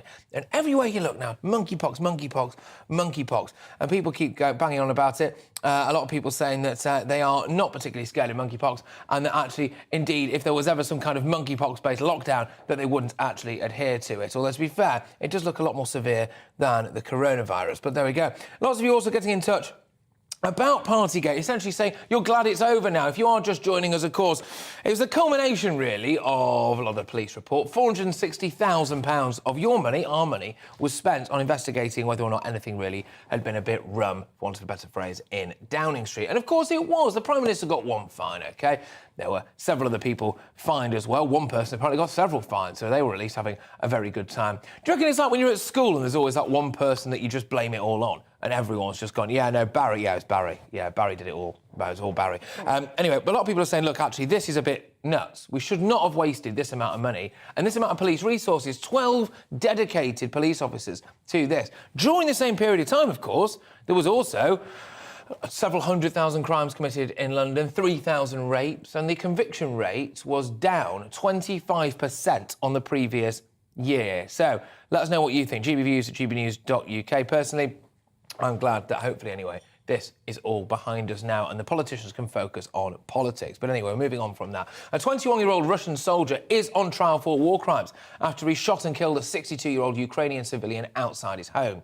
So the Russian tank commander has admitted his guilt and has asked the man's widow for forgiveness. It's the first time a Russian soldier has been put on the stand for war crimes since the offensive was launched in February. Well, joining us now from the US is Dr. John R. Senchich, who is director of the Pennsylvania Center for Investigative and Forensic Sciences and, of course, former senior United Nations officer and war crimes investigator. So basically, probably the best man in the world that we could have possibly spoken to about this issue. The allegation is that this particular chap shot a man 4 times in the head and that's what he's standing trial for war crimes for, essentially. Some people are saying, hang on a minute, there's no way that this guy's going to get a fair trial. This is a show trial. This is something that's going to be rustled up. What do you make of all of this, then? Well, I don't think it's going to be a show trial, at least not yet. Perhaps the jury is still out, pardon the pun on that. But he's pleaded guilty. And I've looked through some of the open source information that indicates what evidence is available. And at least from that perspective, it looks like it's a good plea that he is guilty. He says he was following orders, which is not a defense under international law, even though presumably he's being prosecuted under Ukrainian national law. Can I just get you on that? Because one of the concerns that I may have with this is, look, I'm not for a single second trying to make any kind of apology whatsoever. I never would for the alleged behaviour of some of the Russian troops. Of course, it looks absolutely horrendous. But if you have someone who is a very senior commander who's presumably armed to the teeth as well, looking at you, saying, do this now, shoot this man in the back of the head or something like that, and if you don't do it, I'll shoot you. Under law, do you just have to wait and get shot yourself? Essentially, yes. And because you can't place more value.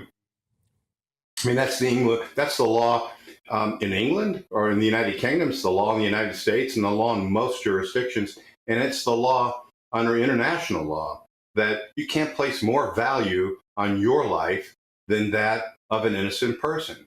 So it's unfortunate. It's tragic. But the answer is yes. Now, if you do, it doesn't mean that it can't be taken as mitigating. I mean, if you follow that order, it doesn't mean that that can't be taken as mitigating evidence at the time of sentencing. And I'm sure that together with the guilty plea, which also can be taken as in mitigation of the sentence. Do we get on our high horse in this country, and potentially, dare I say it, in America as well, about how virtuous we are when it comes to war crimes, etc.? I mean, I imagine a lot of the people of Baghdad would beg to differ about how virtuous we really are. Well, people can get up on their high horses, that's for sure. But the fact is, when war crimes investigators are processing a crime scene, they're investigating war crimes prosecutors are prosecuting those. You have to put that all to the side. And it doesn't matter what the nationality is of the investigator or the prosecutor. Each case is judged on its own. It doesn't mean that people... So if I'm an American and I'm investigating a war crime or prosecuting a war crime, and Americans someplace else in the world are committing war crimes, it doesn't mean that this is nevertheless a not nevertheless a legitimate investigation and prosecution. They're separate. They're mutually exclusive. No, absolutely. Now, Dr. John, I must say you are clearly a fascinating person with a really, really interesting backstory. But without wanting to get too depressing, I suppose, given the nature of your work, of course, as a United Nations officer and war crimes investigator, I mean, you must have seen the very worst of humanity at times. Well, yes. I mean, the cases that I investigated were war crimes and crimes against humanity. They are the worst of the worst, save perhaps for genocide, which in many ways is a crime against humanity in and of itself. Can I ask what some of the things that you investigated were, or at least in what part of the world, for example? Well, my work was principally focused in the former Yugoslavia. I worked in Bosnia, and I looked at victims of crimes, war crimes and crimes against humanity, rape, torture, murder, forced deportations, hostage taking, many different crimes in Bosnia with victims there. Also in Croatia, my investigative missions went into all of the former republics of ex-Yugoslavia, and our investigative efforts really went all around the world. Just in terms, very lastly now, sorry, we're a bit pressed for time, I could talk to you all day, but in terms of the way that the Russians tend to operate, in your view, do you think that when all is said and done here in Ukraine, hopefully it is rather quickly, that we are going to be seeing the fact that there's been extensive war crimes, frankly, anywhere the Russians have been? No question about it.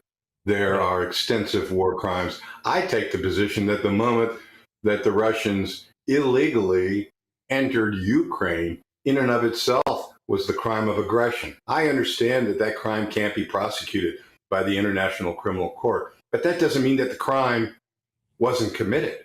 And that can have a lot of ramifications, particularly when combatants attempt to assert certain defenses to crimes such as collateral damage. I take the position that those defenses are not even available to them because they were the initial aggressor. It's like the bank robber who goes into the bank and he's the holdup man. He's got the gun. And then the security officer pulls a gun and the armed robber shoots the security guard. The armed robber can't claim self-defense. He lost that defense. And I take the position that's the same here. I'm not sure everybody agrees with me, but that's the position that I take. In this case, it's irrelevant because we clearly have, from what I can see, a Russian combatant shooting and killing a Ukrainian civilian. And that's a straight up war crime. And if you look at the motivation for it, from what the evidence indicates, that he's on his telephone and that perhaps he's letting the Ukrainian military know where these Russian soldiers are. And there he is lying dead with his cell phone right next to him and witnesses, both co-perpetrators and civilians, all coming together to corroborate, which is important, to corroborate his own guilty plea. It sounds like a pretty solid case. Good stuff, Dr. John. Thank you very, very much. I'd love to have you back on the show as well. Dr. John Arsencic there, Director of the Pennsylvania Center for Investigative and Forensic Sciences, and, of course, crucially, former senior United Nations officer and war crimes investigator. I found that incredibly enlightening. Let me know what you thought about that. GBViews, gbnews.uk. But after the break, is the cost of living crisis going to mean more loan sharks are preying on those people struggling? It's the only way it could get worse for you, couldn't it? You can't afford your bills, you take a loan out, then the letters start coming in. The letters start coming in, and actually you might lose your house, you might lose your car. The interest rates are going through the roof. We want to know whether or not that's going to be happening. But before that, here's a look at this morning's headlines.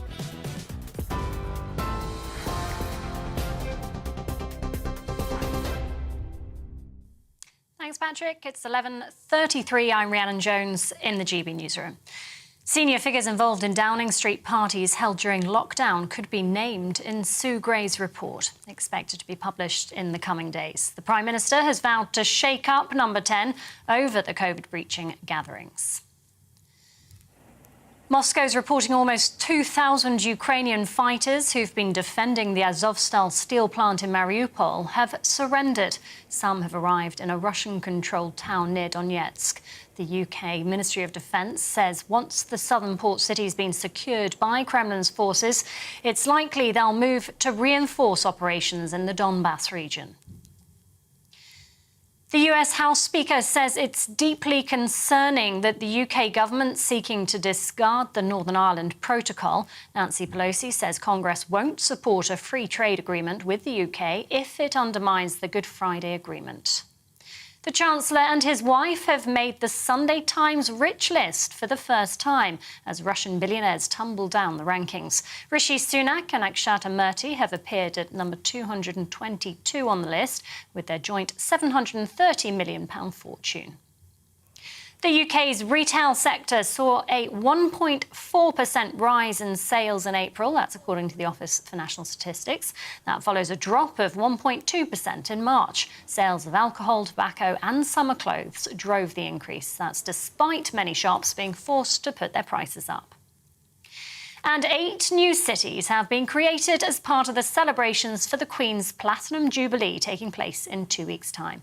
The Cabinet Office announced the capital of the Falkland Islands, Stanley, is one of them, alongside Bangor in Northern Ireland, Dunfermline in Scotland and Wrexham in Wales.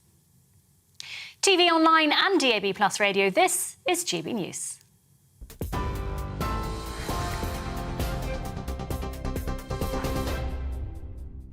Direct Bullion sponsors the Finance Report on GB News for gold and silver investment. Here's a quick snapshot of today's markets. The pound is 1.248 to the dollar. The pound is 1.178 to the euro. And the price of gold currently stands at £1,479.94 per ounce. Direct Bullion sponsors the Finance Report on GB News for physical investment. Every morning from 6 o'clock, we'll wake you up with GB News Breakfast with all the stories you didn't know from the night before. So whether it's serious news, entertainment, or your own views from all over our great nation, we're here to kick off your day with a smile. The national media should be reflecting and reporting what's happening here. You will notice the northwestern accents. Whether you're with us on TV, radio, or online, every morning, it's breakfast from 6 a.m. Hope you can join us. On radio, they call it the drive time slot, 4 p.m. until 6 p.m. as listeners head home. It's that part of the schedule when the dust of the day's events begin to clarify, and we try to make sense of it for you. Brazier is drive time for radio and TV. It's fast, it's punchy, it's opinionated, there's a Brazier angle and a little bit of levity. That's the question. That's 2 questions, actually. That's Brazier, Monday to Thursday, 4 till 6 on GB News. Hello, I'm Michelle Dewberry and you can join me every weekday 6 till 7 on Jubes and Kerr. Me and my panel will get stuck right into the day's events and I can tell you, in fact, I can warn you, expect some robust debate, some strong opinions and perspectives from both sides of the fence. It's about you at home as well. I love to read out all of your comments, or at least as many as I can. So join me, Michelle Dewberry, Monday to Friday, 6 till 7 on Jubes and Kerr. I'm Dan Wootton. Join me Monday to Thursday from 9 to 11 for the feistiest and most fun news debate on TV, where free speech reigns. I'll bring you a sharp take on the day's biggest stories, bombshell newsmaker interviews, and A-list guests. And I guarantee you, no spin, no bias, no censorship, and no reason to go to bed. That's Dan Wootton tonight, Monday to Thursdays from 9 on GB News.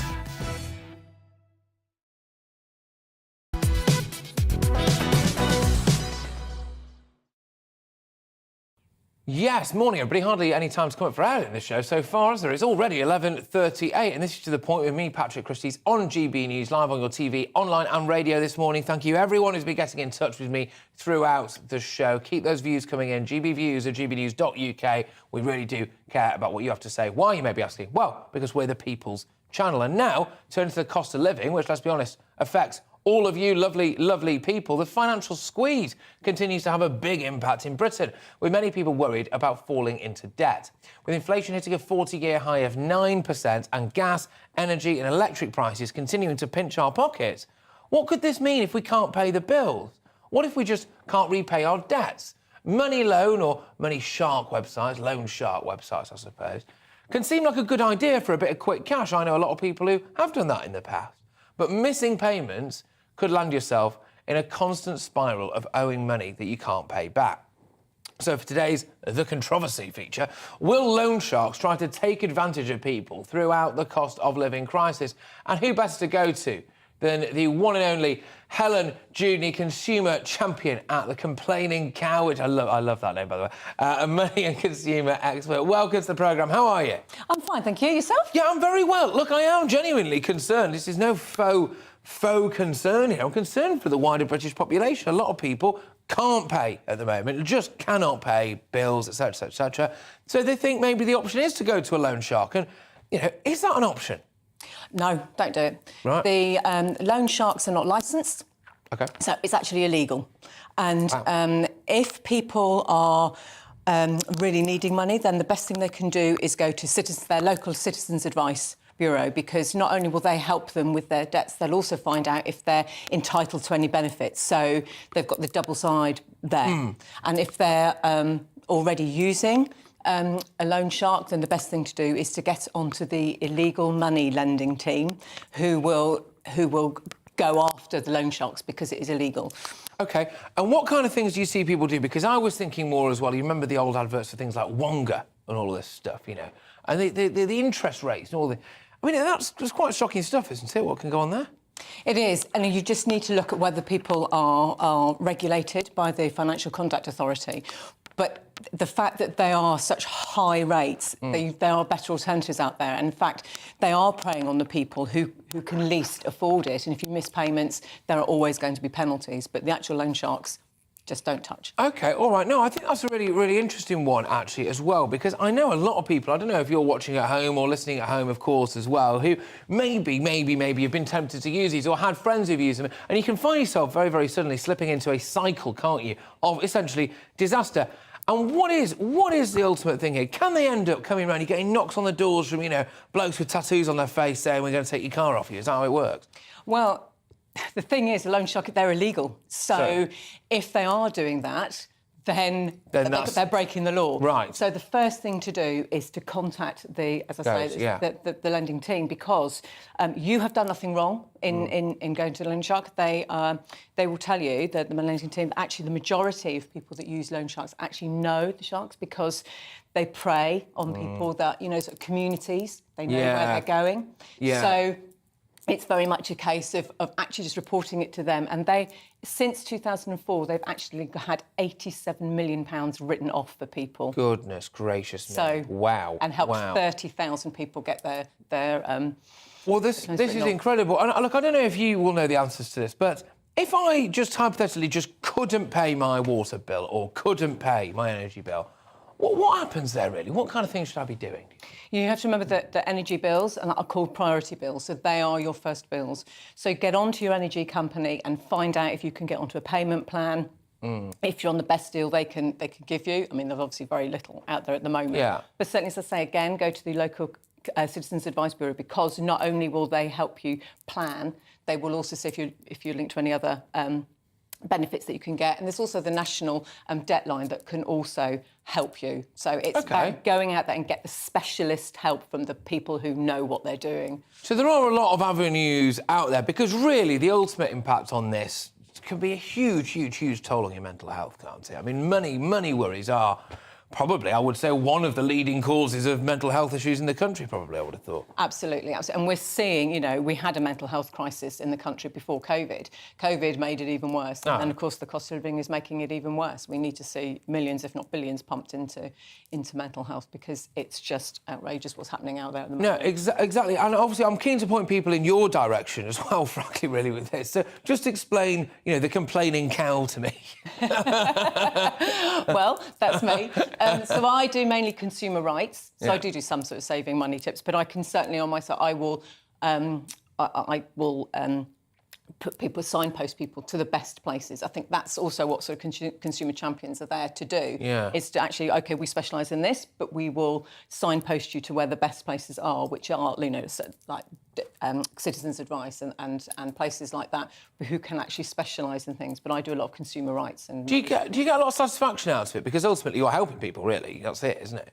Absolutely, absolutely. Because with consumer rights, so many people don't know what their rights are. And so they get fobbed off. And the amount of times I have helped somebody go to a company with exactly the same story, exactly the same case, but quoting the law, and they've instantly got their money back. It's and amazing, it's no different. And it's just the way that companies fob people off. And there are a lot of people out there just shamelessly on their take then when it comes to this stuff. They know that if this person was more clued up about the law, this thing would only last 30 seconds and it would be done, but yet they still continue to just do that. Absolutely, absolutely. Yeah. I would say cynically, because I see it. I see it on a daily basis. It's the big companies that just seem to have the ethos, we'll just try and fob people off. We'll just try it on. Send them around in circles. Yeah, because I've literally gone in and just gone, Consumer Rights Act 2015. There you go. Okay, have a bit of that. Here's your address. There you go. Look, thank you very, very much. I could talk to you all day, Helen. It's great to have you on the show. Great to have you in the studio as well, of course. Helen Dewdney, their consumer champion at The Complaining Cow, which is a money and consumer expert programme. So that's fantastic stuff. Right, OK, well, moving away from that now, especially a little bit of a shift in tone, this. Today is World Bee Day. That's right. So there we go. No, not the thing you're weeing. Events are taking place up and down the country to draw attention to the importance of protecting pollinators. So according to Friends of the Earth, 35 species of UK bee are currently under threat of extinction. They warn that if more isn't done to protect them, then the world will face a crisis that will affect everything from the apple in our lunchbox, apparently, to the tomatoes in our pizza. We can't have any issues with my pizza. Anyway, our South West of England reporter, Jeff Moody, is in amongst the hives in Alton in Hampshire, and he has this report for us. Well, the message that World Bee Day wants to send out is a world without bees would quite simply be catastrophic. Well, I'm here with an avid beekeeper, Paul Andrews. Paul, why exactly would it be catastrophic without bees? 1 in 3 mouthful of foods that we eat depends on pollination, and bees are the principal pollinator. So, quite literally, we would have no food? You would have a very much reduced variety of food. You still have the wind to pollinate grain crops, but other than that, apples, tomatoes, fruits, all that type of thing would be gone. Now, the theme of this particular World Bee Day is the effect that the pandemic had on bees. What sort of effect did it have on the bees? It was a mixed bag. The effect on the bees wasn't so much as the effect on the beekeepers. So right at the beginning of the pandemic, we didn't know if we could go and inspect bees that weren't at our own premises. That was clarified. But you always want to try and go in pairs, because if something happens, you fall over or whatever, you couldn't go in pairs of people. Bee farmers couldn't take their bees to crops. So a lot of things happen like that. But on the positive side, a lot of people got interested in nature, walks in the countryside. A lot of people got interested in beekeeping and understand the plight that the bees are under. So we've seen a surge in interest. And it is a plight, isn't it? 35 varieties of UK bees under threat. What can we do to protect them? The best thing that you can do is to plant. Everyone, my wife included, likes a nice stripy lawn, but I'm always telling her to please leave some wild areas. Plant wild seeds. Go to your garden centre or go online, look what actually you can grow in your area and grow it. Leave it for the bees, because they'll do the rest. They need the habitat. It's habitat loss. Okay. And don't use pesticides. Right. Good message, Paul. Head to your local garden centres, look for all the different pollinators you can find, and don't mow your lawn for a while. Good effort, that, really, I thought. And clearly proving that he's hard as a coffin nail, not needing to wear any protective gear around the bees, despite the fact the actual beekeeper was. But there we go. Well done, Jeff. Now, it's been quite a week in the defamation trial brought against Amber Heard by her ex-husband and Hollywood actor Johnny Depp, OK? So I'm sure we're all aware of this now. Loads of you will have been gripped to this thing. This week, we saw Amber Heard cross-examined by Johnny Depp's lawyer, Camille Vasquez, seemingly pulling apart many of her stories of abuse, who's basically electric chemistry with Depp, has some believing in a courtroom romance, which they've denied. But anyway, here we go. Well, look, here to give us more is our fantastic Showbiz reporter, Hayley Palmer. Hayley, thank you. I mean, there's a lot to get stuck into here, isn't there? What's the latest as far as you're aware? What's the latest for you? Wow, there's so much mud being slung from each corner. I've just kind of just lost it now. I mean, I think, what point are we going to go, actually, we've just had enough of it? And I think the public are starting to think like that. I certainly am, because I've been following this all along. But yes, there has been reports about the body language, hasn't there, with Camille? Now, I think I'm quite a good judge of what's going on. Like, if someone's having an affair in the workplace, I'm like, okay, I've witnessed this. So, yeah, there is a lot of like close body language going on. And actually, I've been following TikTok, and people are putting it on there. Wow. So maybe it's nothing, but I don't know. Is it maybe set up a little bit? Who knows? Well, it's interesting. Maybe to try and make Amber Heard jealous as she's on the stand. Yeah, or maybe it's just put him in a better light to look like he's actually nice towards women. Yeah, which is kind of the point of this.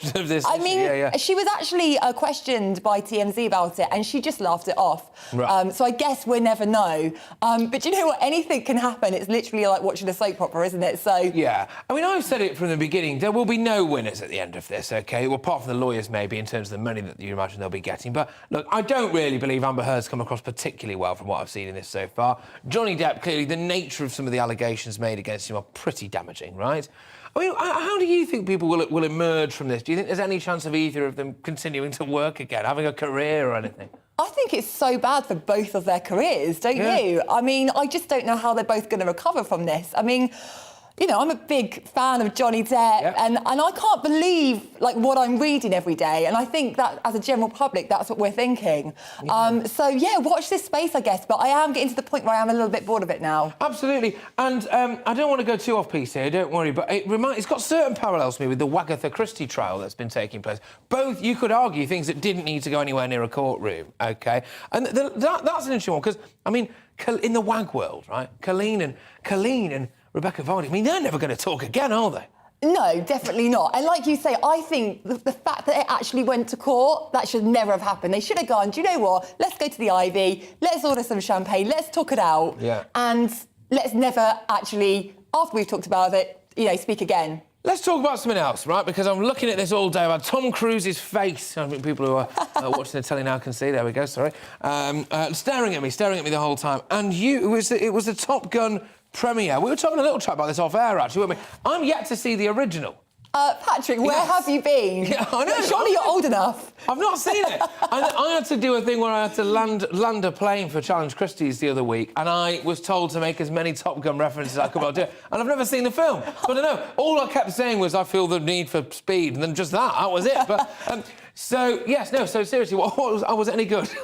You have to go and see it. It's out on Wednesday. Right. If you haven't seen it before, I think you're still okay, because you're still going to have an amazing experience sitting there. All the, you know, the fight scenes, the plane scenes you're going to enjoy. So I think that's fine. Also, can I just say how gorgeous Tom Cruise is? I think I'm even more in love with him, even though I actually went to the ladies quickly. He walked past me, and I am double the size of him. I was going to say, I mean, he is a teeny tiny little man, but you know, with a very large bank account, and he's held up well, a cracking head of hair. But William and Kate were there, weren't they? Yes, they were, and Kate looked absolutely beautiful. I mean, that dress is just stunning. There she is now. I loved her hair, I loved her earrings, and I loved how Tom Cruise helped her up the stairs, and also not forgetting William's loafers. He had fighter jets on them, attention to detail. I just couldn't love them anymore. And last night, it was just a beautiful scene. Cinema is back, and I am delighted for it. And it's so good because it was so long that we were all locked away, this, that and the other. And now we can have big, glitzy, glamorous events again. We're back on the red carpet. We're back. I mean, it had been delayed twice. And I think you're right, there was a James Bond premiere, and now it's like, OK, we're back in business. We're back at it. Good on Tom Cruise. He's got us back there. Well, you were born for the red carpet, so there Well, Patrick, I don't know. If you were. If you saw me an hour beforehand in my tracksuit and no makeup, it wasn't the look I was looking for. Oh, Hayley, look, thank you so much for coming on the show, for sticking around as well. You've been here longer than me, I think. I know, I need a nap. You need a nap, I don't blame you. Hayley Palmer, our wonderful Showbiz reporter. Thank you so much, Hayley. Right, OK, well... And obviously, yes, we were talking there about the Top Gun premiere, weren't we? I don't know, maybe I should probably see the original, shouldn't I? But regular watchers and listeners of To The Point will know the name, Nathan Dunn. Moving away from Top Gun now and talking about a top bloke, actually. On May the 4th, 2022, Nathan set out to set a new world record by walking 1,350 miles from John O'Groats to Land's End barefoot. Yes, that's right, no shoes on at all. And he's fundraising for the mental health charity Mind, so it's a very worthy cause, of course it is. And yesterday, amazingly, Nathan completed walking the entire length of Scotland. Those of you watching on television now can see him stood barefoot right there on the border. Good lad, Nathan. It's been a fantastic effort, a cracking effort from him, and he's doing great so far, as you can see, as you can hear. But please support his journey if you can by giving a small donation, just whatever you can, all right? I'm teaming up with Nathan. We're going to have to sort this very soon, actually, because I'm going to be trying to walk a bit of it with him barefoot as well. And gosh, yes, I mean, I imagine that his feet will be in a much worse state than mine by then. But I am also going on a different kind of journey. A weight loss journey, mixed success, a weight loss journey. I've got to lose 1.5 stone in 2 months. I am 1 month and 1 week into it, and, well, I'm going to be doing a big weight reveal later on my show this evening, Friday Night Feast, which I think is ironically named, given what I'm trying to do now. But that charity donation link, people, please, please, please, if you can, is justgiving.com/fundraising/Challenge Christie's. That's justgiving.com/fundraising/Challenge Christie's. And at the start of the show, we were just over 14 grand. So keep these donations coming in, people. It's all down to you, this. We'd like to get to 50k if we can. I'll be giving it a massive plug later on my show, Friday Night Feast, 7 until 9 p.m. this evening. There'll be loads more info on that.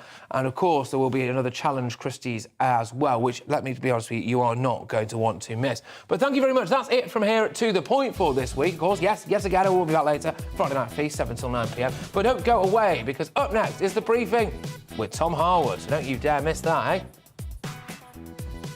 Hello, Alex Deakin here with your latest weather updates. Mixed picture today. Showers for most areas, some of them heavy, but between the showers, every now and then, things brightening up a little bit. But a cooler feel for sure. Large area of low pressure dominating up to the northwest. This weather front will be a focus for some of the showers. We've seen some pretty wet weather already this morning over eastern and southern parts of England. That is moving away, taking into the early afternoon before it clears completely from the east. Then dry for a time before the showers get going. In most areas seeing those showers, particularly across Northern Ireland and western parts of Scotland, where it all will be pretty wet. Some heavy showers possible, even the odd rumble of thunder can't be ruled out. But between the downpours, it will brighten up at times, but it doesn't feel very warm out there. Temperatures only in the high teens at best. Cooler than yesterday. Quite a few showers around for the early evening, especially over eastern England and eastern Scotland, but they do fade away, so for many it'll become dry through the evening. A few showers keeping going across the northwest overnight, but otherwise most places dry after midnight. Temperatures down to 8 to maybe 10 Celsius, perhaps a little lower in the countryside. On to Saturday, and actually for most tomorrow's a dry and a bright day. There will be some showers over northern Scotland, and we'll see more showers through the day developing in western Scotland. 1 or 2 for Northern Ireland, maybe the odd one for Wales and the Midlands, but I think for a good part of England and Wales, most places will just have a dry day with some sunny spells in the east. Temperatures a little higher, up to maybe 20 Celsius. Generally elsewhere, though, we are still only in the mid-teens. And with a fair few more showers to come in during Saturday evening across parts of Scotland, a bit more coming into Northern Ireland too as we go through the night. And we'll keep a lot of cloud, I suspect, moving back in during Saturday night and into Sunday. Some showers around on Sunday, again, mostly in the north and the west, with the southeast probably staying dry and feeling a bit warmer by then too.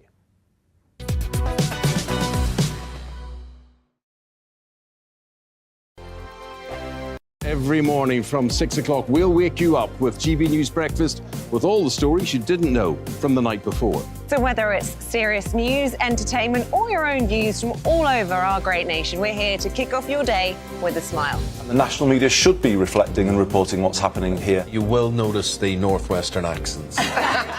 Whether you're with us on TV, radio, or online, every morning, it's breakfast from 6 a.m. Hope you can join us. On radio, they call it the drive time slot, 4 p.m. until 6 p.m. as listeners head home. It's that part of the schedule when the dust of the day's events begin to clarify, and we try to make sense of it for you. Brazier is drive time for radio and TV. It's fast, it's punchy, it's opinionated, there's a Brazier angle, and a little bit of levity. That's the question. That's two questions, actually. That's Brazier, Monday to Thursday, 4 till 6 on GB News. Hello, I'm Michelle Dewberry, and you can join me every weekday 6 till 7 on Jubes and Kerr. Me and my panel will get stuck right into the day's events, and I can tell you, in fact, I can warn you, expect some robust debates, some strong opinions and perspectives from both sides of the fence. It's about you at home as well. I love to read out all of your comments, or at least as many as I can. So join me, Michelle Dewberry, Monday to Friday, 6 till 7 on Jubes and Kerr. I'm Dan Wootton. Join me Monday to Thursday from 9 to 11 for the feistiest